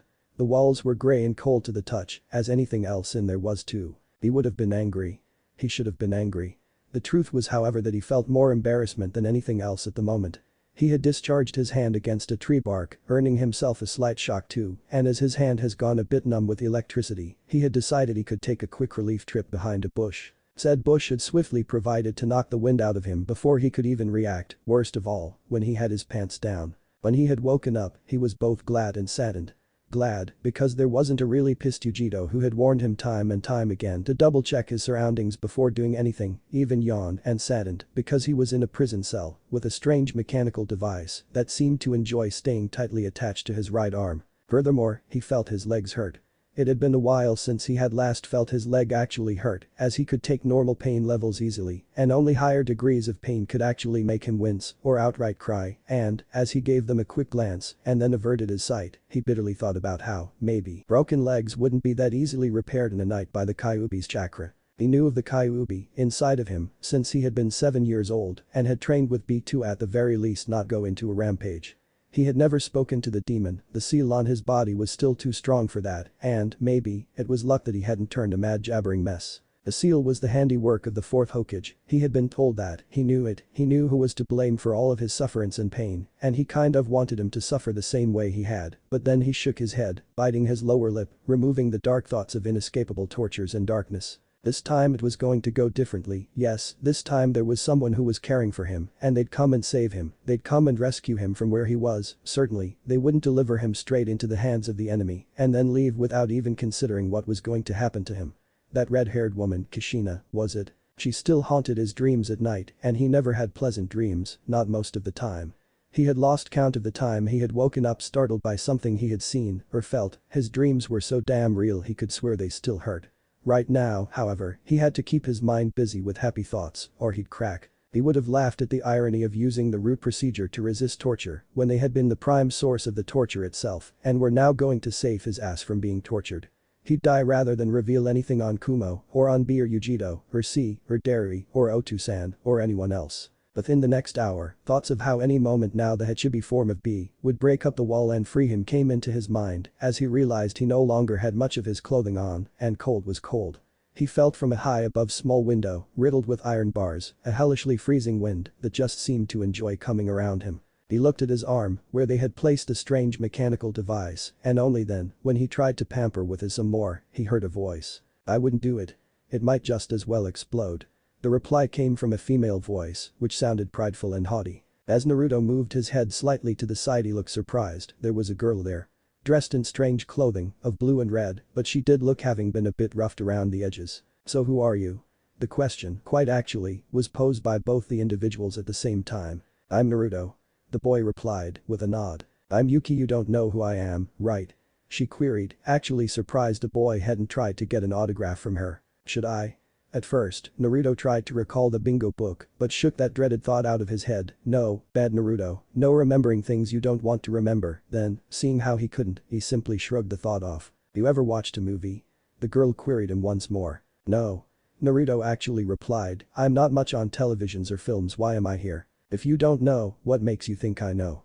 Yuki rolled her eyes in a scornful way, muttering something about idiots. "So, why are you here?" Naruto asked once more, giving the girl an analytical look. She didn't seem to have the same thing he had on his arm. "None of your business," she replied, hastily turning around and outright ignoring him. "Hey. You could try and be a little gentler to a fellow prisoner." Naruto replied, staring at the bars, and then, realizing he actually hadn't been tied up, strange, he grinned. "I'm getting us out of here." Then he crawled, ignoring the pain that was being shot towards his brain by his broken limbs. He tried to concentrate chakra on the palm of his hand. The next moment, an electrical shock happened, only, it wasn't on his hand, but on all of his body, sending him screaming as he contorted, and in contorting he worsened the already bad situation of his broken limbs, sending agonizing pain all through his body, till he fainted once more, foam at the corner of his mouth. "I hate you, kid." A voice boomed, slowly letting the words echo through the gallery of the sewer-like system he had ended up in. From a prison to a sewer, that was quite an interesting change of scenery. Is this what be called the mindscape? Naruto muttered to himself, being till his waist in the water and yet not feeling cold or even wet. Yes, the voice came from a set of high metal bars, a gate, which had a seal to act as a key. You're the Kyuubi? Naruto was hesitant, after all. In front of him stood the towering beast of chakra and malice and darkness that had given him hell to pay for half of his life, and that was the reason his soul had been scarred to levels he himself deemed highly impossible to repair. "No, I'm the Tooth Fairy. What else do you expect me to be?" A pair of enormous red eyes appeared in the pitch-black darkness on the other side of the gate. The tone of the voice was caustic, to say the least, as it spoke grievously and with a menacing growl. "So why are we speaking?" Naruto had no clue why he was there. Did he die? "Because I hate you, kid. I now have to give you some of my chakra or you'll actually die." As he said that, matter of fact, Naruto let the news of his probable death loom in the air for a moment. He kind of felt relief. He shook his head hard. No, there were people who waited for him, who'd come and save him. There were people who loved him, called him friend. How could he betray them for his selfish whims? Great, I suppose. What was he meant to say? That he'd prefer to die. There's only a problem. The seal hasn't weakened enough, so it will take time and it will hurt you, it will be unbearable, and you will wish you had died unless you actually remove this piece of parchment here, and then I'll come and help you painlessly. You don't want pain, do you? Naruto was actually tempted to avoid the pain, but between being tempted and actually doing it, there was a difference. He had to mentally thank B for having explained it to him, or he'd actually fall for his trick, as the fox hadn't given much of a word about him taking control of him if he let loose the symbol, or actually destroying him when the fox's chakra would enter his own chakra coils, and a nine-tailed demon's chakra was far more than his own chakra coils could handle. "Give me the pain and let's be done with it," he muttered. "You sure? You could. Oh, he told you, didn't you?" "But he did." Naruto nodded. "Well, can you fault me for trying to leave a brat's body? I'd be pretty pissed too, and being enchained and enslaved without a way out like I am now." Naruto pointed that out. "The thing on your arm will have to go. Nice thing is that while it will discharge on you, you're already knocked out cold, so I'll overcharge it. Oh, if I give you too much, please do think angry thoughts and hateful words, it helps controlling the chakra." "Why do you think it's going to work if B already told me of the tricks of the tailed beasts?" Third chapter. Pain was something familiar, lack of pain wasn't. Naruto actually opened his eyes, half expecting the demon's words to become the truth. That he'd be foaming from his mouth for the agonizing and hellish pain. He was surprised, instead, when he saw the contraption on his right arm starting to glow red, then beginning to creak. He kind of expected a warning of sorts before it tore apart, something like a hidden voice in his mind, a yell at him to protect his eyes, anything. Still, it seemed that his relationship with the Kyuubi was going to be a tacit one. He wasn't talking to him, and Naruto clearly didn't want to talk to the beast again. He had a feeling that between a young 11-year-old boy and a nine-tailed demon clearly older than him by centuries, he'd be the one to get conned. Still, he had to stick by the principle of not tearing apart the seal. It wasn't like B and the Hachibi, those two were friends, and once, in the Waterfall of Truth, in Kumo, he had even met the Eight Tails. That's where he had learned not how to harness the power of the Kyuubi, but how to at the very least keep it in check, so that his chakra control, utterly horrible till then, had skyrocketed in the next week of training. Quality over quantity was good. Quality with quantity would have been preferable. The noise of the chakra absorber reaching its physical limit were barely audible, but being in the same prison cell as the spiked blonde boy made it easy to pick them up for Yuki, who stared at her fellow prisoner and his broken legs with a slightly sympathetic look. Maybe that fool of a Sandayu-sama had hired Kumo ninja to free her and take over once more the snow country. It was a futile attempt. She hadn't wanted to come over this damn hateful country, which had taken everything precious from her, but had been forced to by the movie director and the contract she had signed. Obviously, the hope of getting through the entire movie thing without attracting her uncle's attentions had been for nothing. She had been captured, the movie crew had obviously run away for their safety, and she had given up her penchant to Dodo. She was going to leave that prison the moment her thrice commie be damned uncle would find the weapon he was talking about, but she wasn't hoping on that, probably, he'd have her executed. So she was sulking when the Kumo boy, his legs broken, had been thrown in, the same Kumo boy who now had slowly opened her eyes and was doing his best to keep the contraption away from his face as, with a final creak, it broke off with a small puff of smoke. Thank Kami it didn't explode. Naruto muttered. I dosed the chakra into it. It could have exploded had I rushed it. The snarling voice in the back of his head muttered. Oh for Kami's sakes no. Good, so now Naruto had a voice in his head. As if the day couldn't get any worse than that. You accepted my chakra and your coils, should I have mentioned the 96% of possibility of this happening? The fox demon was grinning, actually, he could have simply rushed the chakra to have the boy's right hand explode, but then he'd have to do with a container who wasn't battle proficient, with only one arm. Sure, he could train to overturn the weakness, but why break a perfectly functional tool if you can avoid it? Yeah, you should have. Naruto muttered once more, rolling his eyes over as he gritted his teeth. This time, he actually felt pain as his bones realigned themselves, the wounds closing, the infections being battled off, and the muscles getting back into their normal shapes. Yuki saw small tendrils of red chakra move through the boy's body, aiming at his grievously injured legs and mending them back into an acceptable state, one which she could, at the very least, stare without turning green. The strange soliloquy of the boy had her intrigued too, but she decided not to be too picky on it. A lot of ninjas had those strange things, battle scars, they called them. So are you going to get me out of here? She snapped at him, maybe she shouldn't have, after all he was someone who had been trained to kill, as a ninja, and furthermore maybe the boy being weaponless wasn't meaningless, maybe he faked being easy to capture, just to get her out of there. I don't know. Naruto replied, looking at her with his clear blue sky eyes, you're not exactly friendly, and I'd rather not be weighted down if I have to escape from this place. Didn't Asama-san pay your team to save me? Yuki was hesitant now, maybe the brat was simply a brat, he still had his headband protector from Kumo, but then again, he could have picked it up somewhere. Maybe he was a ninja from Kumo, but just not hired by Asama. Who? The question, asked innocently, made Yuki's heart plummet. No way out of there because of being paid. This boy didn't care or didn't seem to care, his eyes taking a suddenly steel in them as he stiffened. Naruto heard something moving deep in the corridor, a noise of a key in a keyhole, of chains rattling, of a door slamming open, then, the appearance of a man with a horribly angry face on him, long black hair that reached his shoulders, with cold gray eyes and a wide nose. Really, his nose was something out of the fairy tales about how horrible a nose could grow if it grew out wrong. 2 guards were with him, both had their hands on a pair of chains and some manacles. Seems like the key works only with your blood, Koyuki. Very well, I'll have to bring you out for a stroll, and maybe this Kumo ninja here will come too, just to make sure he doesn't pull anything strange. Odo.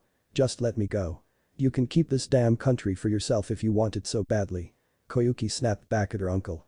Naruto had a slightly puzzled look on his face.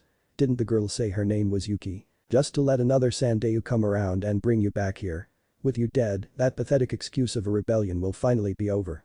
Now, grab them. As the door of the cell opened up, Naruto, who had silently kept both his hands behind his back, dashed. He didn't dash to save Koyuki or to disable the guards. He jumped on the wall to the side of the cell and then jumped again, right fist ready, catching Dodo by surprise as the fist connected with the man's incredibly enormous nose. Really, it occupied a damn half of his face. He didn't stop to fight. He was a ninja, not a samurai. He kept dashing towards the exit, glad that they hadn't closed the door of the prison cells. Go after him. Dodo practically screeched as he grabbed with strength the arm of Koyuki, sending his minions to do his job. The 2 guards grabbed a kunai in both their hands and then dashed off to pursue the blonde spiked guy who had closed the prison's door behind him, the iron prison door. As one of the 2 guards grabbed a hold of the door's handle, sparks of electricity jolted through the man's body, sending him on a set of high-pierced shrieks as he finally managed to remove his hand from the door, falling backwards, twitching for the electricity still running through his body. The second guard stood back, surprised, before Dodo, rolling his eyes over, raised his right hand at the corridor in front of him, not caring for the useless fallen guard and the other one who was still on her feet. Bird snake monkey horse dog, Hympton. Kakurik Mfsetsu, as the ice release, black dragon blizzard spewed forward from the ice that adorned the prison's wall, it crashed against the door and the 2 unlucky guards, killing them, but at the same time sending the door to crash loudly against the opposite wall. Move pathetic excuse of a woman. As Dodo snarled at Koyuki, he started pulling her towards the train's hangar in his fortress. Koyuki did try to rebel, but he was simply too strong, while she was simply too frail to do much, except whimper and follow, though she did try to hit him a couple of times. Her knuckles hurt when they impacted against something underneath the man's vest, an armor of sorts, probably. Scene break. I've got a chakra signature. C actually yelled that out, to hell with this country's ninjas, as Yujiro and B were more than enough to handle them. Where is the damn brat? I'm killing him this time. Yujiro literally roared. There was a mixture of anger, anxiety, but also a hint of relief in knowing that her adopted brother was fine. He'd still get slapped to death, then hugged to death, then slapped once more. The bro's gotta go. As B finished his rapping, he punched straight through a snow ninja, sending him to crash against a neatly pile of other snow ninjas. Didn't they know we were passing through? Derry queried as he electrocuted a couple more of snow ninjas after having happily doused them with a water jutsu. He's a couple of miles from here, to the west. C added. How did he cover that much distance in less than an hour? Yujiro was perplexed but shook her head as she sent a couple of scorched enemies onto the big pile of defeated ninjas. Doesn't matter, yo-ho. We have to move to save a bro. As B gave a knuckle straight into the teeth of the last remaining snow ninja, the rest of the group nodded. As they dashed, though, Yujiro heard C muttering something to Derry, who nodded. Why was Derry with them to begin with? He had said he had a mission in the same direction as them and had to tag along, but, Raikage's orders, he wasn't to speak about what it was about. The rest of them had shrugged. Derry was Derry after all. He certainly felt it as a pain, not being able to speak about it, and maybe he was the most unnerved one of the situation. Still, he had decided to tag along to watch Naruto train, and he was probably wasting time to go and save him, even though he actually could have already been on his way. Well, the blonde boy was kind of the mascot of the team, and of Kumo, half of the boy's energy were directed in helping the villagers, and the other half in mercilessly prank the bossy ones. In Kumo, there was probably one person who outright hated the boy, and that was more because that person in particular hated B, and Naruto was a sort of limb of the bigger Jinchuriki. C assumed a perplexed expression after a moment of dashing, starting to swiftly change its course, steering right. He's moving fast, really fast, was all he muttered. How much fast are we speaking about? Yujiro was actually perplexed as a thought crossed both hers and B's mind. Don't worry, cat. I doubt the boy has gone berserk. B replied, reading into the worried face of the Nibi Jinchuriki. Yujiro didn't reply, but she hoped that too. The clouds, high above them, began turning dark, as if tuned to the thoughts that were crossing the Kumo ninjas' minds, and a snowstorm suddenly started becoming a reality as the first snow crystals started silently falling downwards. The loud piercing noise caught the attention of the group mere minutes later, and the shinobis stopped on their tracks, seeing how a train was actually moving on the snow, without tracks, and seemed all too keen on running over them if they stayed where they were. Let me guess. Naruto's in trouble and he's in there. Yujiro muttered. Stand back, my fellows. Let my fist the enemy mellow. I'm Daiichi Jinchuriki. No train will stop my as B rapped. He slowly brought his right hand behind as the others jumped a bit backward, not wanting to believe, but knowing full well it was the case, that B was going to stop that train barehanded. Scene break. Naruto just cursed his luck. It had to either be that or karma. Probably the latter. He promised to himself that if he ever found another girl in need of a hand, he'd help her out. Sure, he had thought that a dark but wide place would be the perfect spot to wait for rescue until the lights had turned on and he had dashed to the safest place, which turned out to be the top of a train. That to Naruto looked nothing more than a metallic contraption of enormous size, and that was damn cold. Especially for him who was barely in a t-shirt and his boxers. The only thing he thanked Kami for was that his forehead protector was still with him, where hidden inside was a small pocket knife, the emergency weapon, and that he was used to the cold, so his few hairs were actually thicker than the norm. Not enough to avoid him muttering curses every time a bare part of his body touched with the cold surface. He saw the color leave his hands, that were turning bluish with time, but couldn't do much as the train began actually moving, forcing him to hold on to a metal bar as the train rolled outside, drifting the snow apart. Then, with the wind slapping at his face, he began to focus. He could at the very least try and avoid getting his face frozen by the wind. If he concentrated enough, he was sure he could pull something. The first thought went to use a wind jutsu, of which he unluckily knew only one, which would serve no purpose, as he'd have to clap his hands, lose the grab on the railing of the train, and plummet in the middle of the cold white snow, till death would claim him, or the wolves, or Yujiro Onichi. Thinking back, maybe the wolves weren't bad. He had faith in C's capacities to sense him, but he didn't know how far he was from them, nor how much C couldn't actually be precise in pinpointing him, especially now that he was moving that fast. He could feel his hands starting to go numb, a surprise it hadn't happened before. You could ask for help. There it was again, that damn snotty fox. I am not snotty. I am the Kyuubi, and you, kid, are in need of a hand. What did he want? Hot ramen, yeah, that was what he wanted, it was nice, it was warm, and it had been the first warm thing he had ever eaten. He still recalled that fondly. Typical, instead of asking for some chakra you think about ramen. I hate you, kid. The sentiment is it's well the same. Naruto fumbled, his tongue felt dry, maybe he could lick some ice off the train without letting go. Oh yes, please, like you know what it's like to be chained to someone for the rest of your life. I was chained once. For a long time I understand what it means to lack freedom. That's why I have a dream. He had to keep himself awake, better to talk with the fox than close his eyes and fall off. You still had a choice though. You could have rebelled, you could have told them to leave you alone, or you could have left the orphanage. The fox was kind of enjoying smashing down all the words of the kid. It had been a while since she had last talked with someone. I'm going to be the Raikage. Then Naruto started slowly clenching his teeth as he pulled his arm forward in an effort to get to the side of the train without falling. I'm going to protect everyone who cared for me. With a strong pull, he reached the side of the train just in time to see something that made him pale even more. Oh Kami, I hate karma. The Hachibi's right fist connected with the front of the train, and as B in his Bijuu's form slowly was pushed backward, so did the train come to an halt, but not before sending Naruto flying forward, screaming to the top of his lungs. As he was about to fall on the ground, he groaned, sure that, with his luck, he'd end up hitting a rock hidden under the snow, or even worse, some kunai forgotten there from a previous battle or war. He closed his eyes, readying himself for the impact against a hard surface, which never came, as he landed head first in something bouncy and, at the very least, warm. Oh Kami, he's as cold as an icicle. He'll freeze my tentacle like that. Brrrr, the Hachibi actually liked to jest as he slowly deposited the nearly frozen to death boy into the hands of Yujito, who proceeded to grab a blanket and envelop him in it, while thanking the fact that the boy had left his bag to them at camp and he had a spare set of clothes in it. The train, stopped on his tracks, had a couple of really scared snow ninjas coming out, followed by a man in a strange black chakra armor who was holding a kunai in front of a really scared girl, and the lot had no idea, none at all, of what was happening there. Kumo ninjas. You will not stop me from achieving the perfect weapon. As Dodo yelled that kunai near the throat of Yuki, for the first time, an evil and dark aura shrouded the area. Yuki was afraid, more because she saw the boy that had been captured back with the Kumo ninjas being handled with care, as it seemed, to her eyes at least, that he had simply gone and get reinforcements to then help her. That misunderstanding actually made her start to think that if a boy went as far as sacrificing himself to the cold just to save her, maybe she should have remained into the snow country as its daimyo. Yujito turned to see Naruto's blue eyes replaced by dark red ones as his gaze was fixed on the man and his words, his canine's teeth strangely elongated, his whiskers marks more pronounced, but more than that, his killer intent, so intense it nearly made Derry display something different from boredom on his face. C felt sick, feeling the vile chakra that seemed to be pouring out of the boy. You should have chosen a better choice of words was all that B muttered before calling back the Hachibi. Tell hello to the kid from me. Was all the Eight Tails said before re-entering B's body. What is it? You think you can scare me, huh?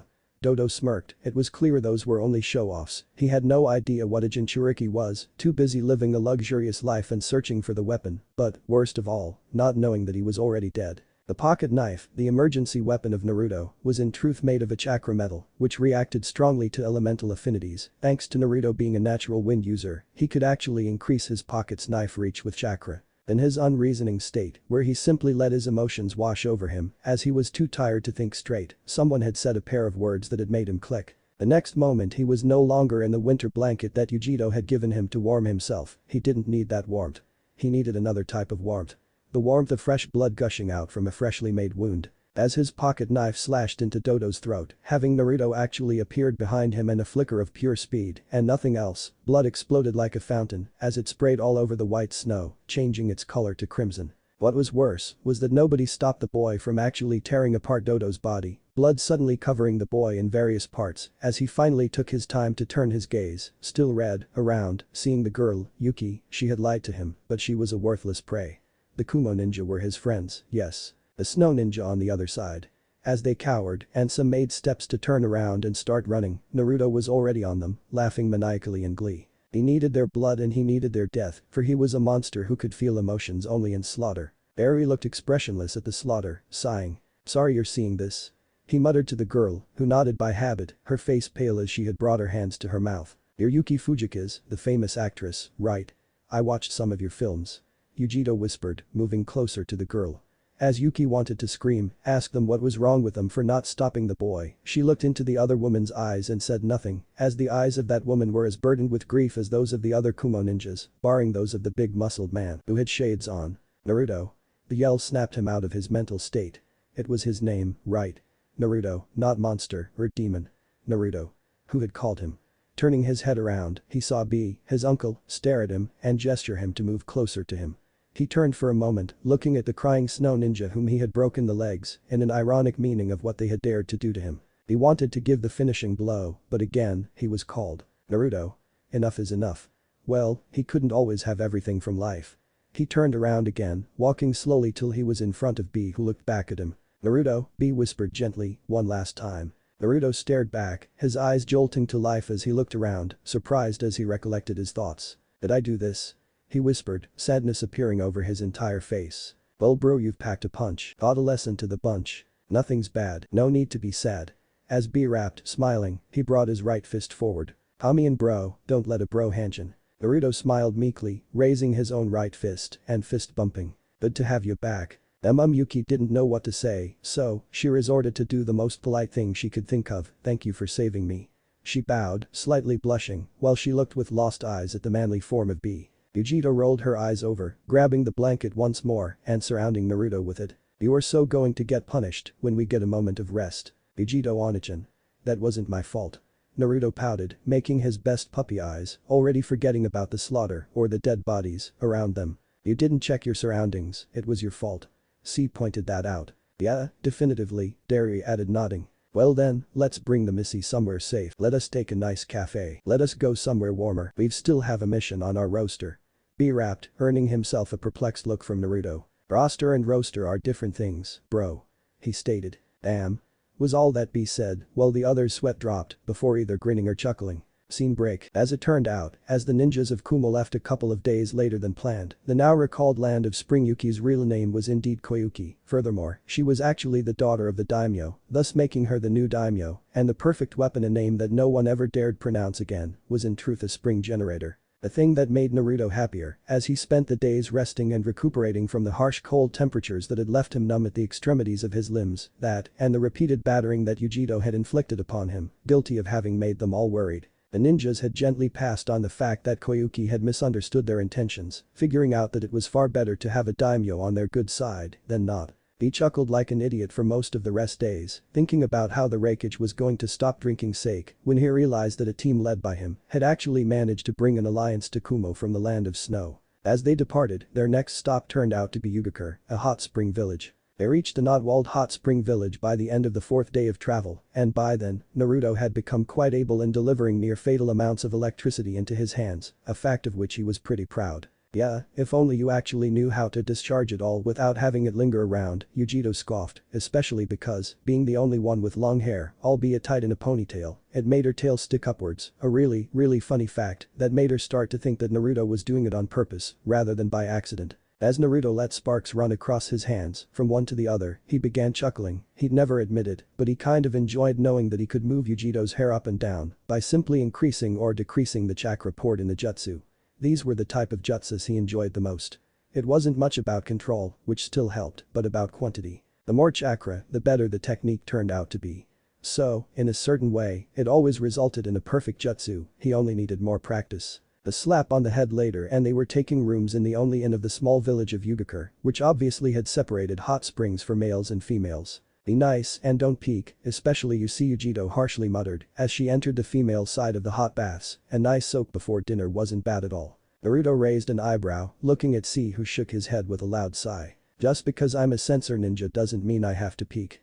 He muttered, feigning offense, as he entered the male side of the baths. He grinned as he followed, Naruto and Derry behind, and, after washing off the grime and dirt with a couple of buckets of water, they actually entered the hot spring baths that were separated from the female side by a set of bamboo stalks, tied together by rope. They weren't alone in the hot springs, as an elderly 50-something-year-old man was scribbling down something, giving his back to the Kumo ninjas, and every now and then chuckling something.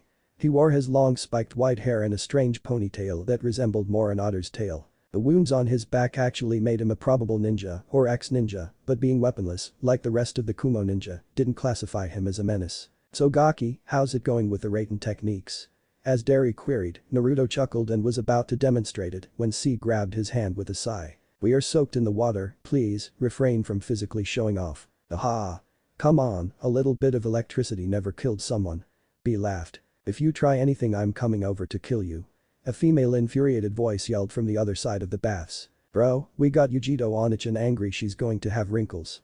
Naruto replied with a grin. "I heard you boy." Followed by a set of snarls and growls. Jiraiya sighed as he shook his head and kept writing his next novel.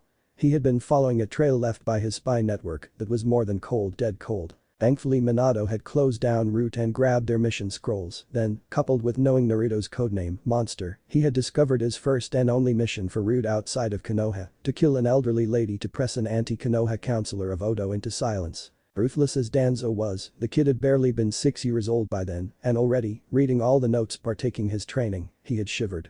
At age 6, Naruto was more a ninja than the rest of the academy graduates. Jiraiya had no doubt the boy was still alive, though he had no clue where he was, as the brutal training imposed on him, had made him more than able to fend off even the slickest of brigands. Some things done on him were clearly inhuman, and he couldn't help but grit his teeth every time he had read the scroll to try and find some peculiar characteristic that would help in tracking him down.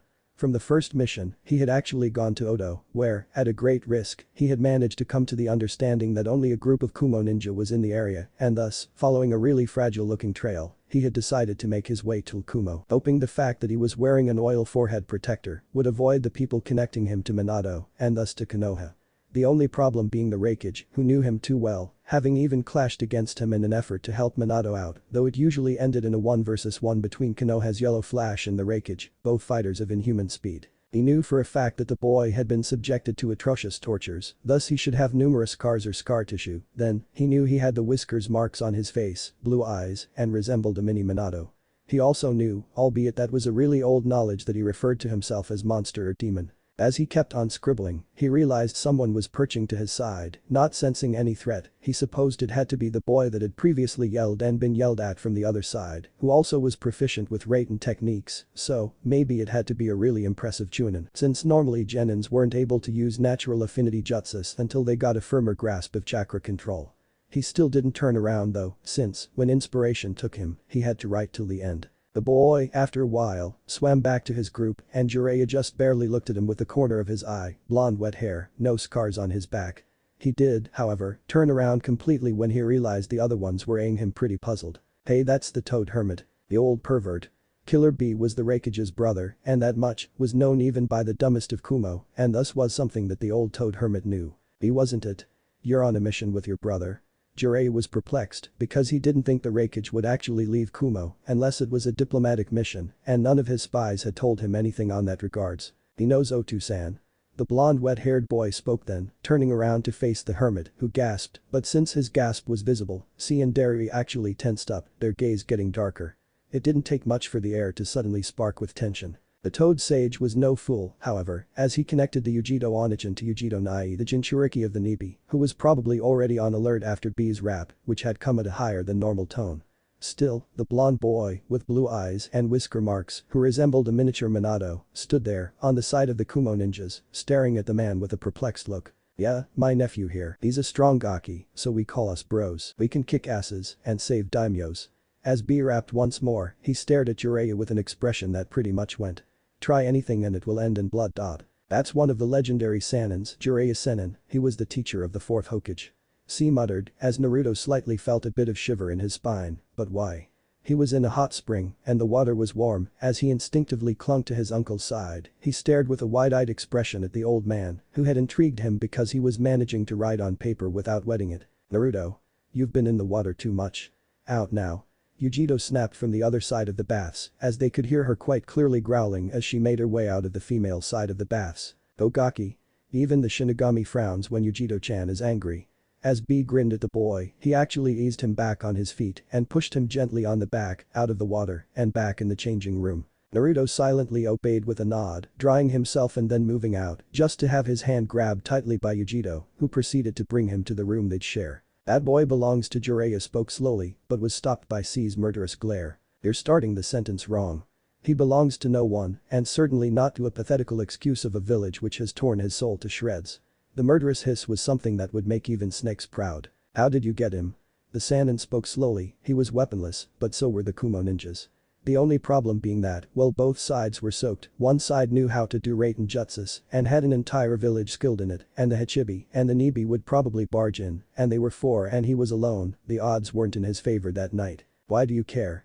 Derry spoke next, while B simply stood silent, he was probably waiting for a wrong move to barge in. I'm that child's godfather. That wasn't a lie, Minato had wanted him to be the godfather of both his kids, even though one was meant never to know who his father was. So you trained him into calling himself monster. I thought you were a pervert, not a heartless bastard. C spat out words that seemed like venom, more than simple air vibrations on the vocal cords. But that wasn't me. I never met the kid before today. Jiraiya's voice was a bit saddened by that, maybe if he had been at the very least present in the other kid's life, this might not have happened, but he had first to make sure Naruto wouldn't end up choosing Anbu, and thus ending in Danzo's grasp, a thing which had, nevertheless, happened. Nevertheless, you weren't there when he tried to slit his wrists for having failed to do a simple chakra control exercise and nearly breaking his bones from the efforts he made to try and reach B's strength because he didn't want to be a weight. You were not there the time when he curled into a ball and cried when he saw a blackjack, nor when he went on rampages every time he heard the word Konoha or perfect weapon. You weren't there then, and you have no right on him now. Derry spoke harshly, making the Sannin's eye bulge at the amount of information, of sad information, that he didn't know about. If Konoha tries something funny, know that Kumo will not sit idly by and watch. He's the Raikage's son, if not by blood, certainly by spirit and soul, and his dream is to become the next Raikage of Kumo, and no one, especially not people who have abused and berated him, will ever have a word on his choices. C actually kept a threatening tone and atmosphere of Derry, a feat which few could actually replicate. I understand. That was all the Sannin was able to say, at the moment he had it too big of a disadvantage to say or do anything else. Sure, he could probably summon Gamabunta, grab the kid with luck and make a mad dash into Konoha, but even then he wasn't sure how the council would take him coming back with a really mad Hachibi and Nibi behind and the Raikage and his army coming right next. We are going on a mission in the Land of Waves, so we are going to pass through Land of Fire. You do the boy a favor not saying anything to Hokage until he's finished his mission. It's his first mission, and I don't want to see the kid having to go back for problems that might ensue. He'd give himself the fault, and it took years to get him to open up.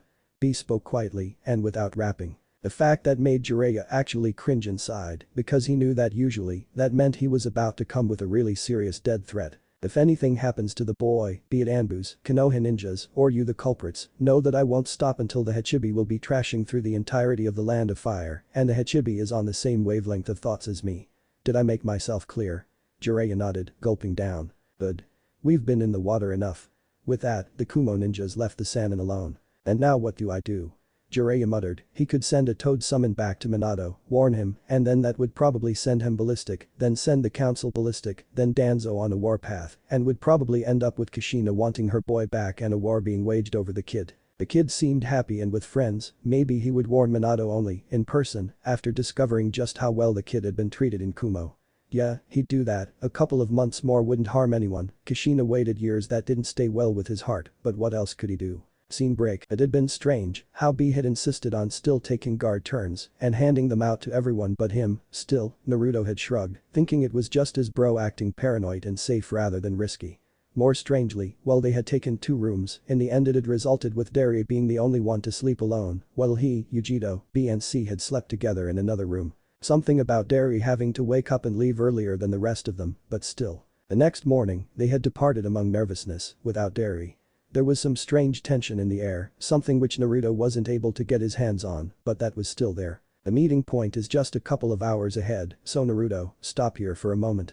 Yujito spoke softly, patting at a rock near the side of the road, where the boy sat obediently, before hearing the young woman ask him. So do you prefer brown or black? Black, he muttered, though he didn't understand why he had been given a dark blue shirt and a red jacket, and his trousers had been replaced with dark green ones, all in one fell swoop, as he had been handed a fake katana on his back. At least, they had told him it was fake, and had then proceeded to swap his beige leather pouch and bandolier for an utility belt. He felt his hair being touched by Yujito, and something being plastered on it, hair color, a thing he was familiar with from his. He shivered slightly, preferring to forget about it. Then it was the lens's time. Green or brown? Yujito asked him again. Purple, Naruto replied without hesitation, which earned him a small grin from Yujito, whose favorite color was purple. I'll give you green, you flatterer. Then, everyone stopped to admire the woman's handwork. This is special ops hair color and lenses, they will naturally degrade in a matter of weeks, and they won't be easily removed. The hair color is water resistant and only alcohol can remove it, while the eye lenses can withstand a moderate amount of shock before actually falling out. Yujito explained it to Naruto, who nodded. He already had some experience with it and he shivered once more. Why is it necessary? He asked, perplexed. Naruto, you know you are the Jinchuriki of the Kyuubi, right? B said, getting in front of the boy, who nodded. Now, I'm going to say that word and I need you to be a strong bro and take it without flinching, got it? Naruto meekly nodded once more. You know you were of Konoha, a shiver down his spine, the memory of leaf head protectors, the insults, the mobs, the kicks, and as such, when we meet the other leaf ninjas, who Tazuna-san tasked to protect him till our meeting point, you must hide your real self, at least before Dari-san goes and does his mission, something he was personally tasked to do by the Raikage. B muttered slowly. You understand? He queried once more. Naruto nodded, he had a saddened look on his expression, one of guilt, but B ruffled his hair and grinned. Now little bro, don't be down, you know it's not your fault that I was born a clown, I'll make you smile in the blink of an eye, like when I throw in Yujito's face a pie. As he rapped, a nervous tick mark appeared on Yujito's face. So it was you. She snapped, slapping him, and B taking the blow, albeit he could have, maybe, dodged it. C smiled and then concentrated. Two people, going to the meeting point. One is a civilian class, while the other is probably high chunin or low jounin level. Probably didn't have genin teams to spare, Yujito shrugged, let's get going now. Wait, what about my name? Naruto queried as he began to follow the rest of the team. We thought you didn't want to change it, it had taken days to get him over his name problem, and even then, there were times where he slipped up on writing exams, writing things like it instead of I. But this is a mission, so it's only a code name. It's different. Naruto replied. Well then how about N? B queried. Why not Yugao? Yujito muttered. N? I like N. Naruto, now N said, he always forced himself to smile or exaggerate his emotions when he had something bothering him, in that case, the fact that his team had to go to extra lengths to cover for him and his past. They came to a halt on the border between the land of fire and the land of waves, with C bringing them to a halt as they had reached the meeting point location. After a moment, two persons appeared on the road, an old man with a sake bottle in one hand and a strange hat with a white towel on his shoulders and a red-haired woman who sported an Anbu mask on the back of her head, her green eyes fixated in front of the road and to the group of Kumo ninjas. Well Tazuna-san, seems like we have reached the Kumo ninjas, although, maybe, I should speak with them for a moment. Tazuna actually nodded as the woman moved closer, making Naruto visibly tense up, a fact that Yujito, her female senses tingling, didn't miss at all. My name is Kushina Uzumaki, preferring not to use her Namika's surname, as she still was debating wherever divorce would impact on her daughter's mental health or not, and I was tasked with protecting Tazuna-san till here. Although I must warn you that the mission is not a simple D-level one, as there are ninjas attempting on the life of Tazuna-san, while I intend on keeping protecting Tazuna till the land of waves, I had to inform you, as you might no longer wish to take part in the mission. Kushina silently thought that the more time she spent far from Minato, the less she risked getting arrested for cruelty and murder. He scoffed, but still he had to think about the Gaki, who, I'm afraid of no ninja. We came here to do a mission, and we do a mission. Naruto yelled, raising his right fist in the air. Oh, and who's this young ninja here?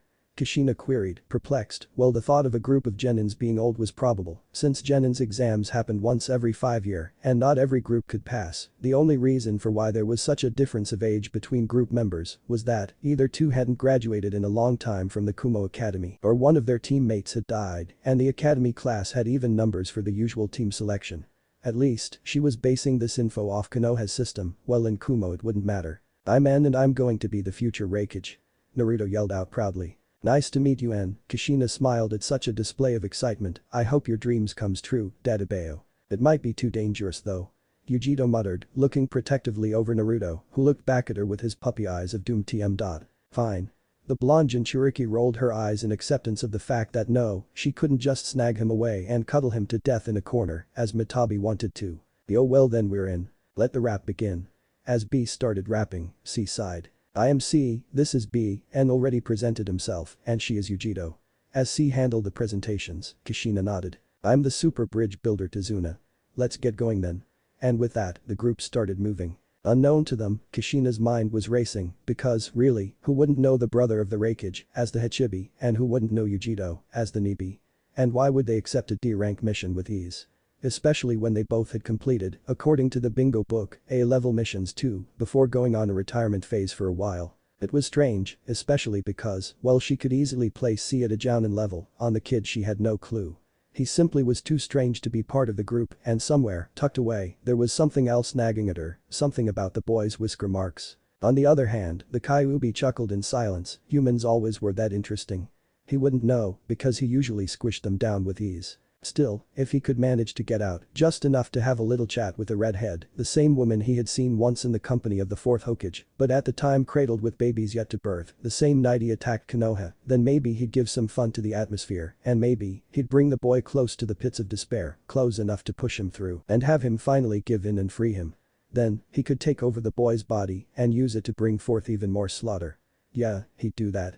All in due time. Fourth chapter. Minato looked at the Kumo ninja in front of him, who had requested an audience, a private one, to speak about important facts. The fourth Hokage hadn't shaved in a while, nor had he taken a bath for a simple yet effective reason. His wife was pissed at him for having lied to her twice, of something that was obviously important not to lie about. Now, instead of actually throwing him out of the house, which would have brought problems because no, the people in the council didn't have to know that Naruto was their son, she had decided to simply make his life a living hell. Before departing in the morning, and thus granting Minato with the prospect of having a pleasant homecoming in the afternoon, she had proceeded to tell their daughter, Kitsumi, to spend some time sleeping over with her friends in another house. Then, with great care and consideration, she had proceeded to booby-trap the entire Namikaze mansion for the 2 days Kitsumi wouldn't have been at home. All without telling Minato a thing, so, when he had tried going to the bathroom, he had thanked Kami for his fast reflexes, that it avoided him losing his most important appendage to a kunai launcher position parallel to the toilet seat. However, those 2 days of trap tortures paled in comparison with what the Kumo messenger was talking about. Kumo wished to participate in the Genin's exams that would have taken place in 2 years in Konoha, instead of usually making the exams by themselves, and the Raikage would have been present too. The only problem was that the messenger, Derry, had spoken of the possibility for them to have an alliance only on certain conditions. First and foremost, the absolute prohibition of trying to claim any Jinchuriki from their nation for aid in battles. Normally, Minato would have waited and called on the council, but there was something strange, on that being the first point of the letter that A had written to him personally, that in the fact that it was the first sentence without overbearing insults on his cowardice out of battle. Some insults, however, seemed damn personal, like kid slaver, heartless monster, I'd kick your ass if I weren't busy in Kumo and so on, most of which didn't seem at all connected to anything Minato had previously done, and that was the strange thing. It was more of a pissed-off letter to him, but differently from Kushina, he could actually reply to this letter in equal tones, since the Raikage knew respect only for those who took him on equal grounding. Barry had stared at the fourth Hokage for a while now and was still eyeing the two Anbu, hidden, but not to his keen senses, in the room. He had to admit he was toying with them. Every now and then he'd make a nearly imperceptible movement of the torso, and the Anbu would tense, then he would relent, relaxing, and the Anbu would keep being tense for a good 5 minutes, before relaxing once more. It was funny. I had a question, if you can answer that, Derry-san. Minato's blue eyes stopped on the small grin of the dark-skinned man, who was looking at the Anbus and once more, assuming a slightly more aggressive posture to see them tense. Anbu, you may leave, he's toying with you, and I can pretty much defend myself. Having said that, the Anbus nodded from their hidden position in the room and disappeared, probably having shunshin it outside through the open window. Depends on the question, Hokage-sama, Derry replied with ease, looking at the man who had been the probable author of all the sufferance of B's new bro. He knew he stood no chance to actually harm the Hokage, too fast, Kano has yellow flash, but still, he had been sent specifically because he wouldn't outright snap at him. I received a report about a group of Kumo ninja traveling on a mission through the Land of Fire. Truthfully, first I signed it, gave it, and then I took it back only after a couple of hours to look at it better. As he said that, the blonde spike-haired Hokage tried to smile, but got nothing in response from Derry, who seemed unfazed or uncaring, and it turned out that it was permission for, well, 2 persons I know well to be Jinchurikis, and 1 I know to be a Jounin level, but the fourth had me surprised, Derry-san. Why is that, Hokage-sama? Derry asked, still not looking troubled in the slightest. Well, as it turns out, it's barely a genin, a 10 years old genin, traveling with 2 Jinchurikis and 1 Jounin level ninja from Kumo, and whose name and general characteristics has been unluckily spilled by coffee marks months old, so I couldn't get it, but it seems strange that Kumo sent it without looking for mistakes, so I kind of have to ask who is the boy. Minato actually wouldn't have bothered with it if it hadn't been the Raikage, one of his personal sparring partners. What I am about to say must remain secret for as long as possible. Derry whispered, slowly perching near Minato, who, nodding, activated the privacy seals. He's the son of the Raikage. As Derry whispered that, with absolute certainty and no whatsoever trace of lie, Minato jolted up yelling out loud and thanking himself for the soundproof walls plus the seals. He is what? When, how, with who or what? He had done everything under his nose. Not even Jiraiya had been able to come up with such a secret in all of his travels. Minato was more than sure that the Toad Hermit actually used his excuse of speaking to the spy network to instead go and peek into hot springs baths and other less than moral occupations. That is all I'm allowed to say on the matter, Hokage-sama. I take it you understand why we could not hand over a name or a face not without an alliance, obviously.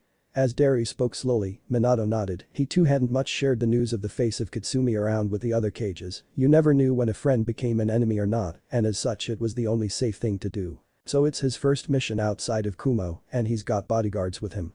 Minato actually wanted to smirk and make it an offensive comment, as he would probably place his daughter in the hands of his own student, Kakashi, and 2 other genins, probably the top first of the class, but wouldn't be as protective as the Raikage. Precisely, the mission was a low D level 1, nothing more than bandits, and it would certainly help him in his first kill. Derry slightly tensed when the Hokage smiled, corking his head to the side with a smile becoming grin. Oh, Minato then chuckled, popping the cherry, aren't we?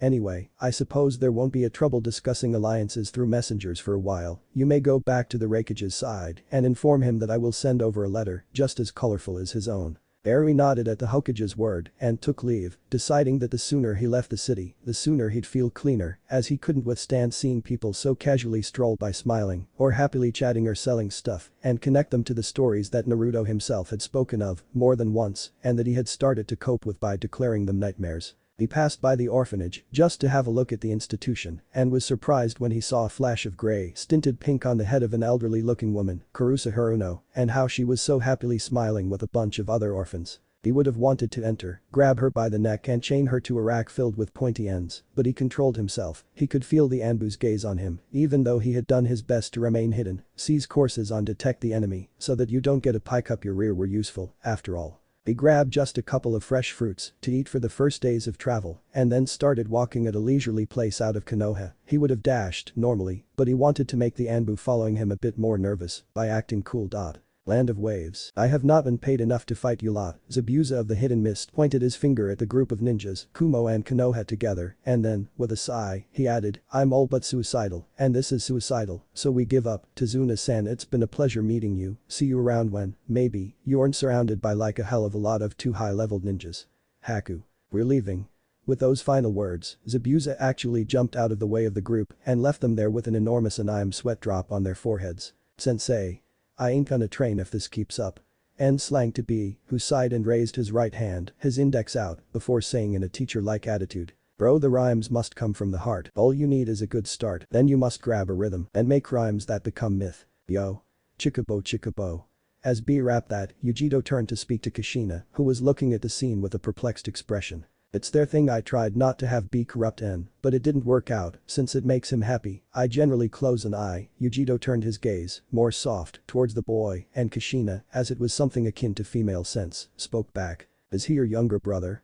As she queried that, she mentally told herself it wasn't possible they were related by blood. After all, the boy's hair was black and hers blonde, he had green eyes and she had dark eyes. If anything, it could have been an adopted one, but still she was curious, as out of all the others, he was the most strange. Adopted, but yes, he is, Yujito replied back, and if anything happens to him, I'll probably tear apart Wave Country in an effort to take him back, especially considering this D mission turned A mission.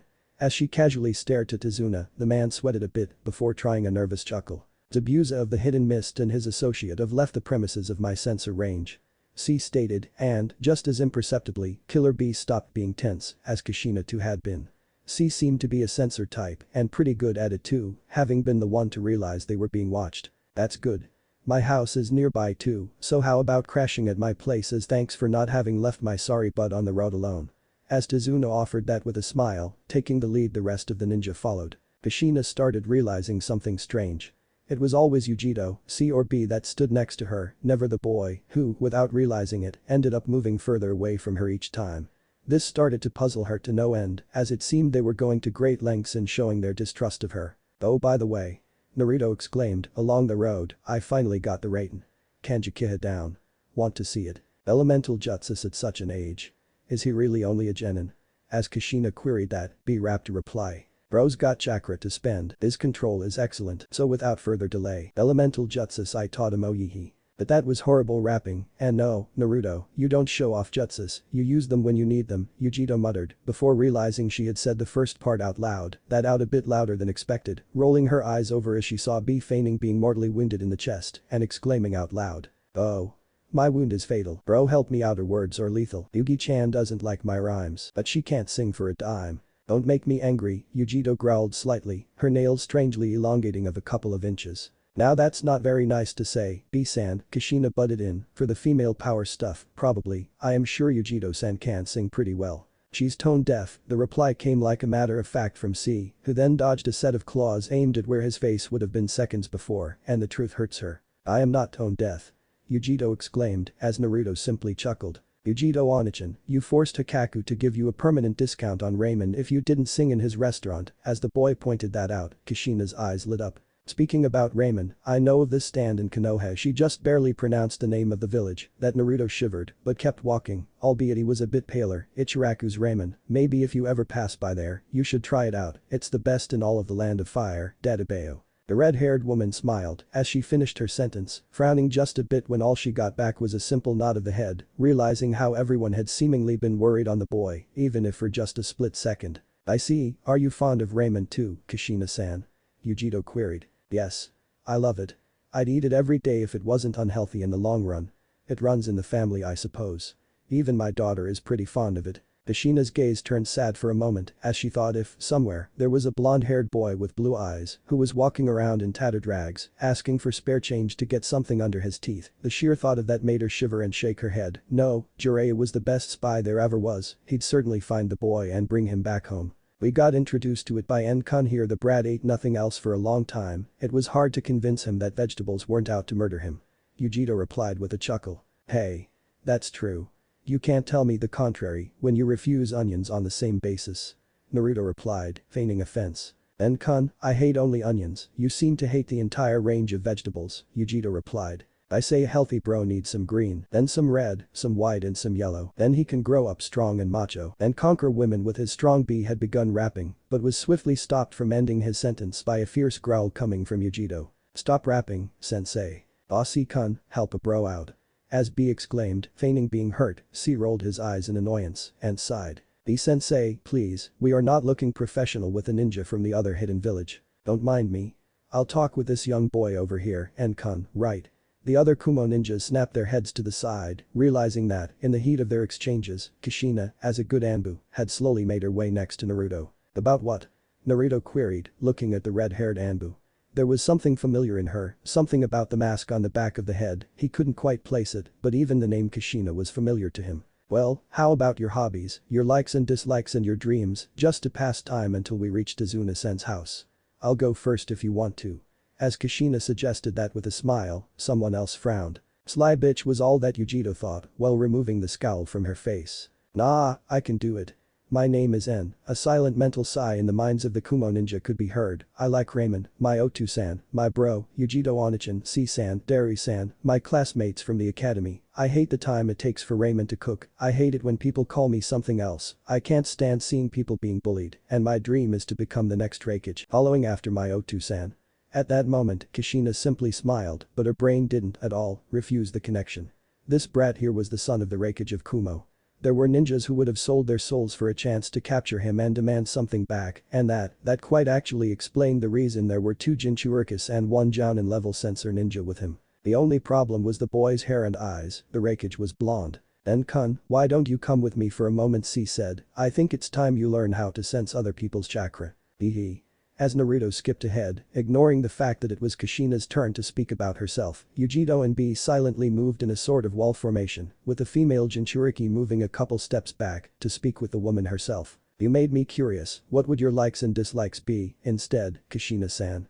Yujito queried with a smile that was as fake could go. Oh well, Kushina replied with another fake smile, sparks of electricity going from the red-head eyes to the blonde-haired Kumo ninja and backwards. I like my husband, the 4th Hokage, I like ramen too, salt ramen in particular, I like Konoha, I dislike anything bitter, and the Kumo ninja who tried to kidnap me when I was little, or people who insult the color of my hair, and my dream is to find out the whereabouts of one of my relatives. She was surprised when they didn't react to her being the wife of the fourth Hokage, but that was probably because there was the brother of the Raikage there, or something like that, but at the word of Konoha, Kushina confirmed that the black-haired boy had shivered once more. He had something against her village. "Oh, I instead like to play the shamisen. I like to eat tekiden and the ramen. I despise the enemies of Kumo or those who would try and harm my little adoptive brother, and I can't stand the color red, and my dream is to make sure Kumogakure becomes the first shinobi village in the world." Both women's veins on the forehead began to pulse as Tazuna stared at the scene with a perplexed look but said nothing for at least 5 minutes before gathering enough courage. "Them guys?" he asked politely. "What?" The two women yelled at him, who made a slight jump back. "My house is that one." Pointing behind him at a wooden house that they had passed by and hadn't seen in the heat of their intense staring contest. "See-san," Naruto whispered to the jounin, "women sure are scary when angry." "Then kun you have no idea." C replied with a small chuckle. Land of Waves. Days later, Naruto was guarding the bridge, alone. He had insisted on the point that, while being fine with him having to be babysat, he could at the very least guard a bridge without anyone else. With the greatest threat, supposedly, removed, there shouldn't have been anything he alone couldn't take. It didn't stop the other Kumo ninja to just so occasionally come and see how he was doing every 15 minutes and then simply hide nearby. The only one who wasn't nearby was C, who, on the other hand, was just so casually training on his sensor distance by targeting the bridge and Naruto's status and doing it all from a nearby hill that he had chosen just so casually too, albeit it being the closest one in line of air with the bridge itself. Just as Yujito had casually decided to stroll by and then leave after a couple of minutes, Kushina took her chance. She silently made her way next to N-kun and startled him with a wide grin. Making the boy jump to the side in surprise and having him let go of the kunai he was playing with that fell to his side beneath the bridge but luckily falling on the rocky beach and not in the ocean. "You scared me, Kushina-san." "What was that for?" N queried, taking deep breath to calm down as he realized his kunai was down there but not in the risk of getting carried away by the waves. "Just thought of some chit-chat without your babysitters around. I take it you don't like the situation you're in." As the red-haired Kunoichi from Konoha spoke, C was, at the same time, being distracted by a really annoying brat named Inari, who had been tasked, in exchange for 5 ryos, to keep the man as much stressed out as possible. "No. Otu-san thinks I can't handle myself, but I can't say it out loud or he'll get hurt." Kushina tried her best not to smirk at the thought of the Raikage, that massive dark-skinned muscles and straight, stern gaze, being hurt from the words of his son, "But I'm no longer a child. I can take care of myself as a genin from Kumo." "I see. Well, how is your first mission going for the moment?" "Boring, just because bro and Yujito Onichen are famous and strong, thugs simply run away and there is nothing to do.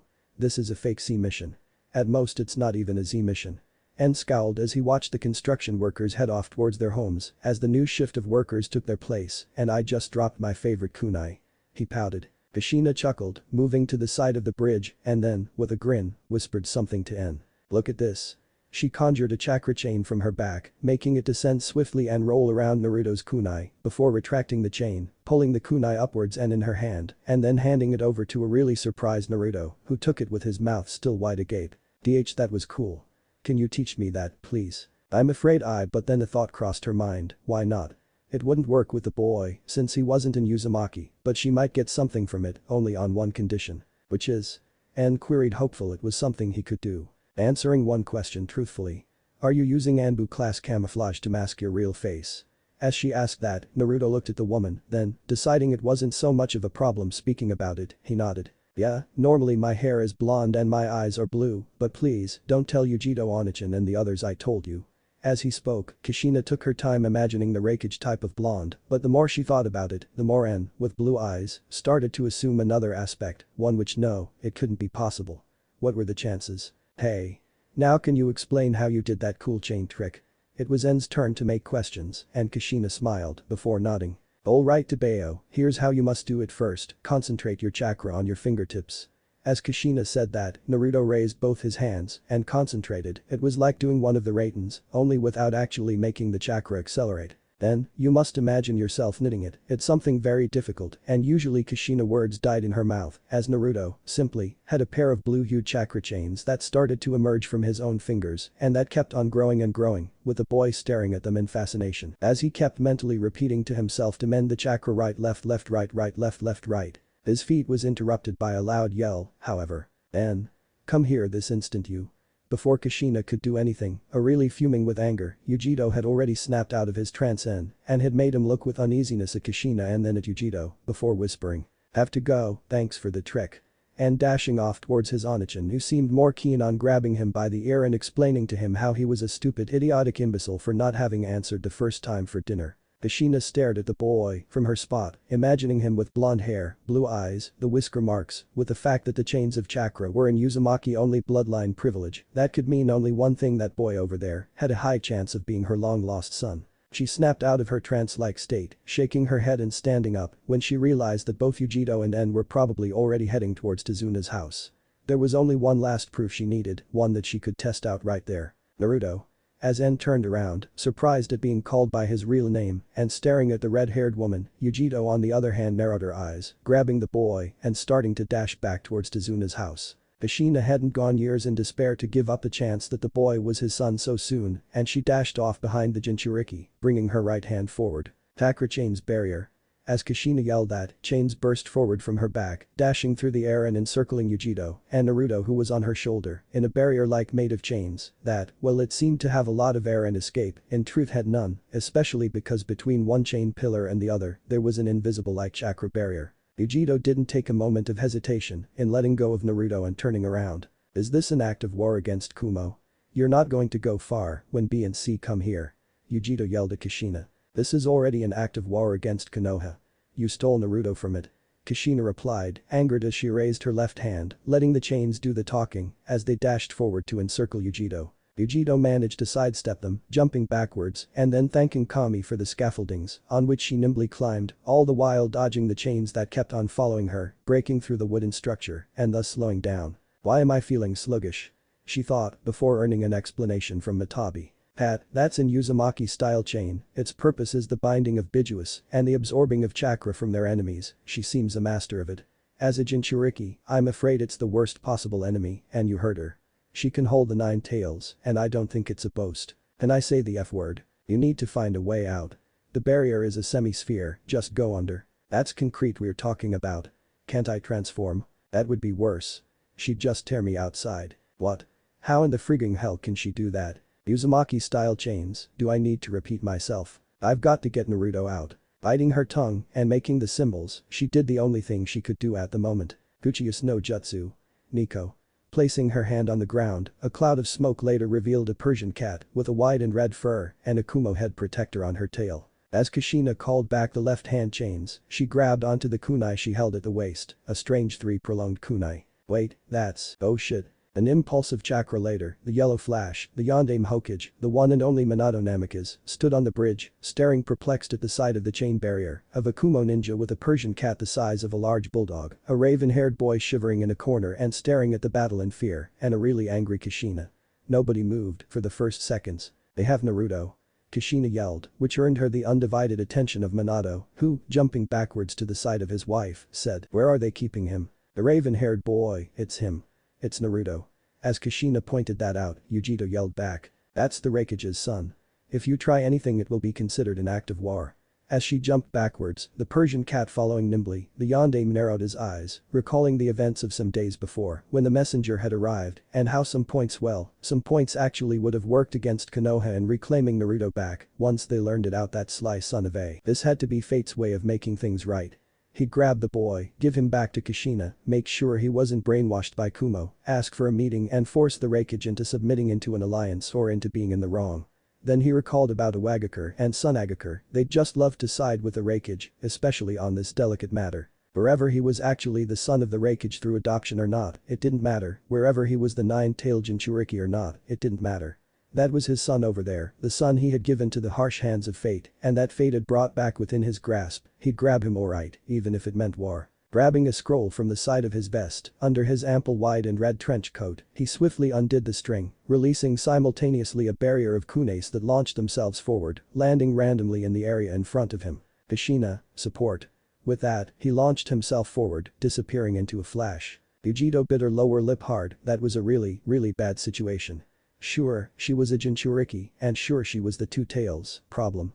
She was against the yellow flash and the Uzumaki who could literally rip Matabi out of her body, which meant death for her, and she had to protect Naruto who was cringing in a corner, the shock too much. More than that, however, she questioned just where the frigging hell had C and B gone to. Had she turned around, she would have seen a very pissed off Ichibi trying to punch his way through the chakra chain barrier, only to fail miserably with every hit. I punch like a tornado, I kick like an earthquake, so you damn friggin' barrier, smash into pieces already. B yelled, as another set of Ichibi's punches produced nothing, impacting harmlessly on the surface. B. This is bad. That's the hokage over there. We need to be quick and send a message to the Raikage. C replied, trying to reason with Killer B. C, you go and intercept Derry, he'll probably be going at a leisurely pace, so tell him to go faster, I'll support you Jito. If the damn thing falls. B replied, I'll have to use the Bijadama. But prohibited you from using that. You're going to change the landscape. C yelled back at the Hachibi form of B, who shrugged. I'm taking the bro back. Whatever it takes, it takes. Naruto, on the other hand, was frozen in fear. He had thought that maybe not all Konoha ninjas were evil, the woman seemed nice. Then she had called him by his name, how did she know? Did he slip while talking to her? Then she had tried to harm his Onichan, and now they were fighting, and then what? Would they kill Yujito? Why? What did she do wrong? What did he do wrong to earn this? What did he do? Why? Scared? Afraid, need a hand. The Kyuubi chuckled, reaching out to Naruto's mind. I don't want this, I don't want this, I don't want this. Were the twirling thoughts of the boy. You want them to stop, don't you? Come on, accept my power. Let me show you how to make them stop. No, you're lying. You're lying. Liar.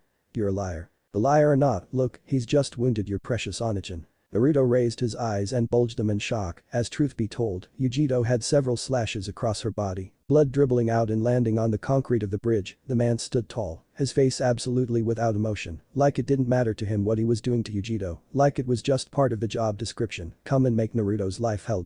Then, Yujito got on her knees, panting heavily for the blood loss. Even the regeneration, Matabi. I can't fight him like this. Sorry cat, I'm doing what I can. Screw it all.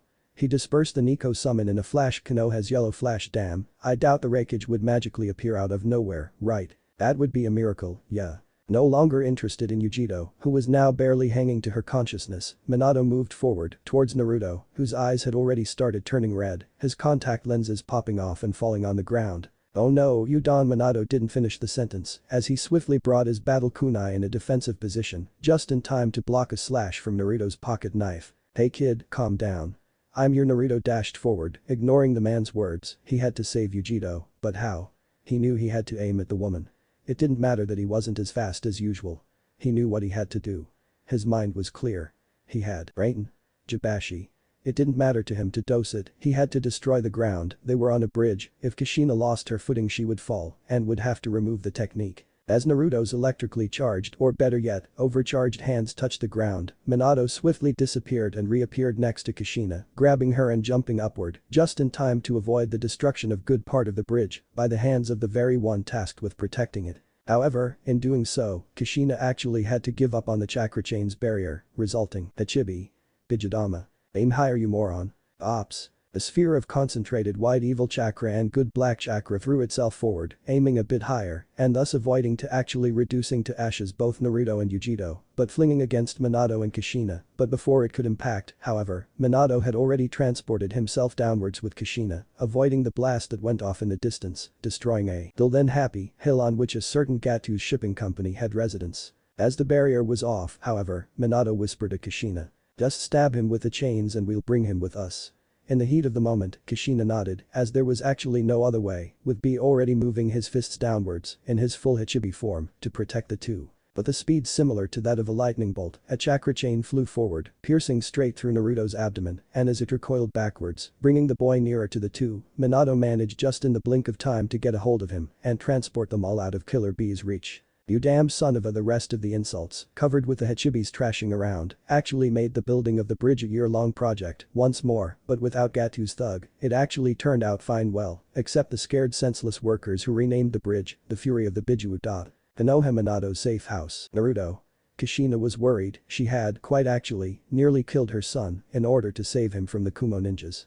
Once in the safety of the safe house of Minato, she had dissolved the chakra chains, taking deep breaths as she looked worriedly over Naruto's fainted body, the wound already closing up thanks to the high regeneration and to the lack of chakra chains to prevent that. Minato too looked at his son, then at his wife, but, after a brief moment of respite, he suddenly realized the idiocy of what he had done. Kushina, the yondaime started gravely. Isn't he beautiful in his sleep?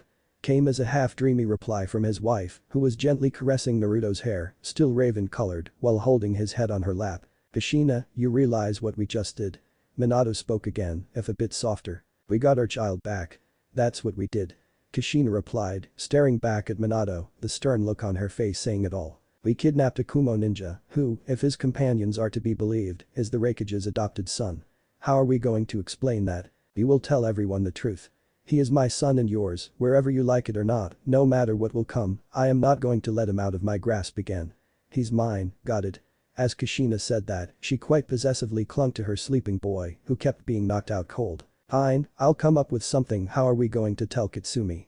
Minato queried his wife, who took a thoughtful moment to answer. I'm going to speak with her about it, she'll understand. Kushina replied. You do realize that the Raikage will declare war on Konoha, as will Iwagakure and Sunagakure, unless there's a Minato's eyes suddenly flashed up in enlightenment. I've got an idea. Kushina eyed him dubiously, holding on to Naruto like the man wanted to snatch him away any second. Now, I know you want him to be called our son. Minato began, and he already got a growl from Kushina. But if that happens, then I'll probably lose my position, and I won't be able to protect him from Danzo. Kushina looked at Minato with a puzzled expression, not understanding. Danzo would probably understand, as would the council, us retaking the Kyuubi's Jinchuriki. It was ours to begin with, but if we do that while revealing that he's our son, then I'll lose my position. Danzo and his warhawk-like attitude will come in, and Naruto will be taken away by Konoha this time and trained like a weapon. Kushina's eyes turned saddening, she hadn't thought about that. Now here's the point. We won't tell the people of Konoha, but we will tell Naruto. We'll call for a meeting in the Land of Iron, with Mifune present, and we'll explain the reason behind our actions to the Raikage, and there comes the bargain. Bargain? Kushina queried, puzzled. We'll force him to accept the fact that he should be left to choose between him and his real family, and that we didn't know he had been kidnapped, and we were looking for him. Jiraiya-san will come in as an eyewitness, as I had tasked him to find Naruto, and with the Sanin's words, they'll have no choice but to let the boy choose. And what if he chooses Kumo? He dreams of becoming the Raikage. Kushina exclaimed, as, deep down, she was worried it wouldn't matter that she was Naruto's mother. We'll ask for 5 years, the same amount of time he spent in Kumo since we last knew of him, Minato replied. By the time it ends, Naruto will probably already be old enough to decide by himself, and maybe, if we work it right, he'll love us as family. I doubt we could do worse than the Raikage himself. Minato, I just want to, Kushina stuttered, looking down at Naruto's whisker marks and tracing them with the tip of her fingers. I'd abandon him again. I can't do that, Minato. Kushina, it's either this or Danzo, and a cold-blooded weapon is not a son. Minato spoke slowly, and Kushina, biting her lower lip, muttered. Tommy will send me to hell for this, I know it, I just know it. Leave him here. I'll take care of him. Minato whispered, gently taking from Kushina's arms Naruto, and then disappearing once more to the symbol in the Hokage's office, leaving behind a weeping Kushina. Kumo days later, Team Killer B is back together with Derry. As a most nervous Carrie entered the Raikage's office, stared from the vast amount of paperwork he was doing and nodded. Well, let them in, alright. Can't wait to hear how Naruto's first mission went by. He'll whine he was bored out of his mind, minimum. Their Carrie couldn't finish because the door was actually removed from its hinges as B entered the Hokage's office covered in dirt, grime and sweat, like of one who hasn't stopped running. On his back stood C and Derry, the two breathing heavily and barely hanging to consciousness, while Yujito, upon reaching the office, simply muttered "Nar" before fainting outright. Bro, they got Naruto, B spoke slowly, depositing both C and Derry down on the carpet of the Raikage's office. What? The yell was heard even by the gate guards of Kumo, and tiny ripples of water appeared in every lake in the area as glasses shattered and birds took flight. The Raikage's desk was smashed in two in the blink of an eye as A walked furiously over B. Who kidnapped my son? And where the hell were you, bro? Where were you? Bro, it was the Yellow Flash and his wife. The wife of his is in Uzumaki. She blocked us out with a strange barrier. Yujito was the one inside. She tried her best, but against the Yellow Flash, she had no chance, as B slowly explained. A's face turned into full-out fury. This means war. Carrie. Go and send messengers to Iwa and Suna, I'm sure they'd like a piece of Konoha. When Carrie was about to exit, however, she jumped backwards because on the doorway stood a slightly pale Toad Sage, who, nervously gulping, muttered. I have a message for the rake. As A's enhanced fist dashed forward against Jiraiya's face, the hermit managed to sidestep, albeit only slightly avoiding the full front attack and instead getting thrown against the opposite wall. Messenger. Come in, cough cough, peace. Jiraiya managed to yell, before dodging to the side another lightning armor-enhanced fist. Stop running. I yelled, that stupid student of yours kidnapped my son. Calm down. The Nine Tails is Konoha's Biju. I don't give a fuck about the Biju. At that yell, Jiraiya stopped. What? I don't give a damn about the Biju. I want my son back. Keep the 9 tails if you want it so badly. As Ace snorted that, he moved forward, but as Jiraiya assumed a defensive posture, he saw him simply pass by and reach for a drawer of the destroyed desk, taking out a pile of documents. Documents for adoption, it's a damn 64 amount of sheets, do you think I'd go through this without cause? If it would help get your village one more Jinchuriki, why would you not? Jiraiya replied, shrugging but dodging to the side a lightning bolt. Look, I'm going to tell you a story and then you'll realize he's better off away from those damn bastards of Konoha, your student included. Should I take a chair? As the sage said that, he got a chair thrown at him by the Raikage himself. Sit down and listen. I muttered in rage before beginning. Flashback was strolling along Kumo, having successfully finished his allotted quota of work for the day, which meant nearly a quarter or half if you carefully selected some papers and made them disappear under the carpet till further notice. As he was walking along, he realized there was a slight fuss going on in the park as some boys were yelling over a ball that had been thrown too far and had ended up downwards in a chasm that naturally surrounded the city and that ended in a basin of collected rainwater. There weren't cliffs or rocks, and A recalled fondly the time as a kid he would throw himself downwards as the basins were quite deep and there was thus no risk in simply jumping down as long as one did at least a nice jump to avoid scraping his backside against the rocks. He grinned, deciding he would do a nice action for karma and, after a brief set of murmurs from the kids who saw the Raikage walk forward in awe, he decided to jump downward, earning himself a set of gasps from the kids. That was until he felt someone tugging on the back of his cage's vest and who was trying desperately to hold him upwards against all logic, even that of common sense. He actually turned around, curiosity taking the better of him, and, while falling, realizing in shock it was a young blonde boy with blue eyes who was incredibly scared but still wasn't letting go of his vest and was actually trying to prevent him from falling too fast. He would have laughed at that if it weren't extremely tragic that A, clearly no more than 7 years old, wished to try and save him from falling down to his doom. He swiftly grabbed the boy in a hold, hugging him tightly as his back hit against the water of the basin, leaving the Raikage unfazed as he was built of sterner stuff. Hey, are you alright, kid?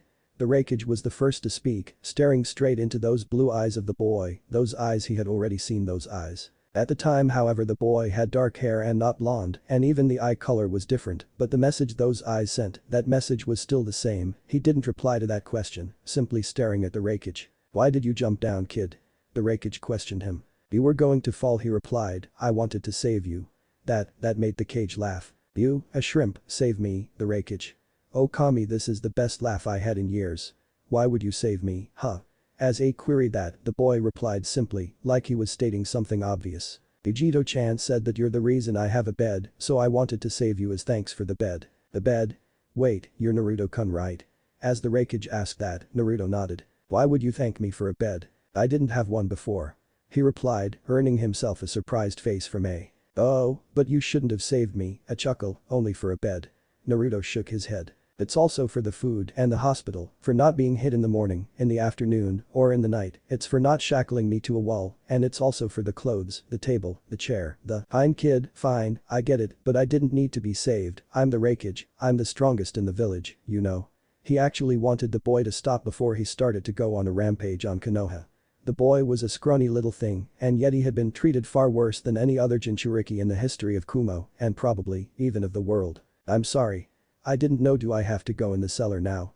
As the boy queried that, what made the Raikage snap wasn't the tone, saddened and filled with grief, it was the eyes. Those eyes were the eyes of somebody who was resigned to his fate, of somebody who would accept it without even lamenting. Those were, now the Raikage recalled, the eyes of a broken man. No.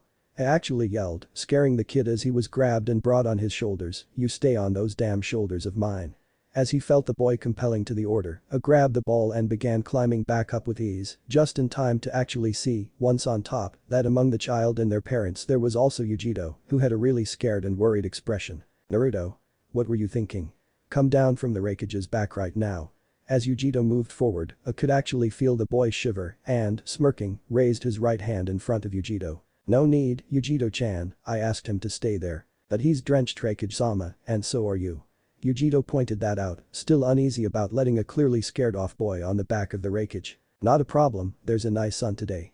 We'll dry off while walking, and without further delay, the Raikage began striding, after handing over the ball to one of the kids. So tell me, Naruto-kun, what were you doing before saving me, the Raikage asked. I was looking at the sky. Naruto replied, the clouds are pretty to watch, then I heard the noise, thought it was mob time, and looked down. Mob time? I queried, as he could actually hear Naruto tighten his grip on the Raikage's back. Every once in a while there was mob time. The headmistress of the orphanage would grab me, bring me outside in the night, usually late at night, and told me to run while the villagers would follow me with clubs. They didn't want to kill me, only make me suffer, to remove the evil from my soul, at least, the headmistress said that. I don't know if it was working or not, but I know it hurt and that they usually yell things. No one stopped them from doing that.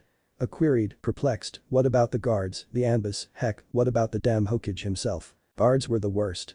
They'd let me be beaten up and then I'd be given the fault for having started it, they'd bring me back to the orphanage and I'd have to stay in the cellar, but without the light from outside one day the headmistress simply forgot to reopen the cellar's small window, so I stayed in the dark for a couple of months, that's why I like it now.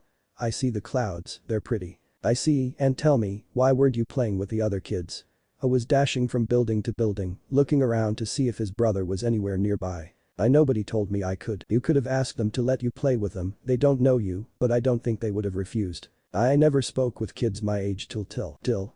I was curious, till when? Till I was taken in by the ambus, they came for me because I was a bad kid, so I was taken. He muttered meekly, I could feel the boy's face press against his back, probably to hide the tears. I see. Well, look. There's my brother over there. Damn idiot not doing his job as a guardian of Kumo, I'm sure you and he will become friends. As the Raikage said that, he grabbed Naruto from his shoulder and holding him on his arm, he first ironed Claude B for having started writing on his rhyme notebook and having forgotten his patrol, and then he had given Naruto over to B to try and open him up. Flashback end. Later on, when he came to me saying he didn't want to go back, no matter what, he called me Otu-san for the first time, he was literally crying out his firm intention of never, ever, setting foot in Konoha ever again. I don't know what other tortures you subjected him to, but I'm telling you this. It's not that he dislikes Konoha. He is traumatized by the village. If you do not hand him back, I fear he'll simply give in to the Kyuubi and let him roam free once more, as long as it brings him away from that hellhole. As A finished speaking, Jiraiya was speechless, he gulped once, then nodded and proceeded to summon a small frog, where he wrote a message towards the yondaime. Deliver it, immediately, to Minato. As the frog nodded, grabbing the message and dispersing into smoke, Jiraiya turned his attention to the Raikage and said slowly, I didn't know about how he was treated, or I would have done something beforehand. I know it's not an excuse, and I understand you wouldn't trust me, but can I hear more about Naruto's life in Kumo? I was meant to be his godfather, you know. Jiraiya sheepishly brought his right hand behind his head. In exchange, I'll tell you all the official crap that Danzo had on him, the leader of Root and of the Anbu that kidnapped him. That got the Raikage interested. Fine. B. Get Dari, C and Yujito to rest, then come back with the package. The package? Jiraiya raised a puzzled eyebrow. As in truth Akari was about to say with a slight grin, but is interrupted by the Raikage. Perry. Go and do secretary work, or stuff, outside. Oh, I wanted to see the package too. Feigning sadness, she left the room. Konoha, minutes after Minato left the safe house. Minato had dropped Naruto on the couch in the Hokage's office and had then called a council meeting of urgent matter. When the entirety of the council, Danzo included, albeit on the civilian side and no longer on the military one, had arrived, it was time to begin. I have called you all here, swiftly, because we have found the nine-tailed Jinchuriki. Murmurs of shock echoed through the room, with Danzo being slightly fazed by the event, but trying his best to keep a cold face. We should send someone to retrieve him. He belongs to Konoha, after all. Hiashi Hyuga, the head of the Hyuga clan, spoke. Troublesome, do we know if he has any allegiances? Shikaku Nara spoke, sighing deeply. He seems to be with Kumo, but he could have been brainwashed, Minato spoke, and thus I'll need Inoichi Yamanaka and Ibiki to check on him after he's been successfully brought back. Kumo? They already have 2 Jinchurikis. Why would they need another one? Those damn greedy bastards. One of the civilians people's side spoke. They should keep it. It's their choice if they want monsters on their side. Another voice came stronger. Are you joking? Kumo with 3 Jinchurikis would be our doom. We need him back, and we need him to become a weapon in Konoha's defense, brainwashing him if necessary. Obviously, this had been the voice of one of Danzo's associates, as Danzo spoke only rarely, and only when he wouldn't endanger his reputation with one side or the other. Enough. We must tread with caution. The last thing we need is a war with Kumo, but we need to do something. Tsuminyazuka roared. The first Hokage divided the tailed beasts among the hidden villages, and the Kyuubi was meant to be of Konoha. History is on our side, as the ancient treaties are too. Another councilman spoke. So votes for taking the Kyuubi's Jinchuriki back.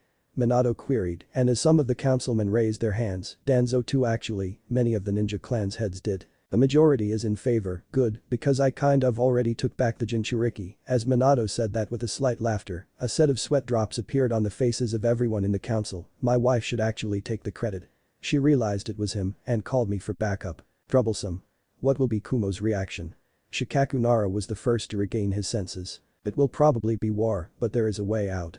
Minato replied, as the council was going on in uproar. Silence, Danzo spoke quietly, immediately earning the silence in the room. What would the way out be, Hokage-sama? It turns out, as a streak of luck, that the boy I randomly choose from the orphanage turned out to be in Uzumaki, like my wife, which would mean that, simply, we weren't taking him back because he was a Jinchuriki, but because he was one of the remaining members of my wife's family. Tearjerker story as a cover, basically. We'll then ask the Raikage to give the boy time in Konoha and then have him make a choice later on, hoping for the best. That is risky.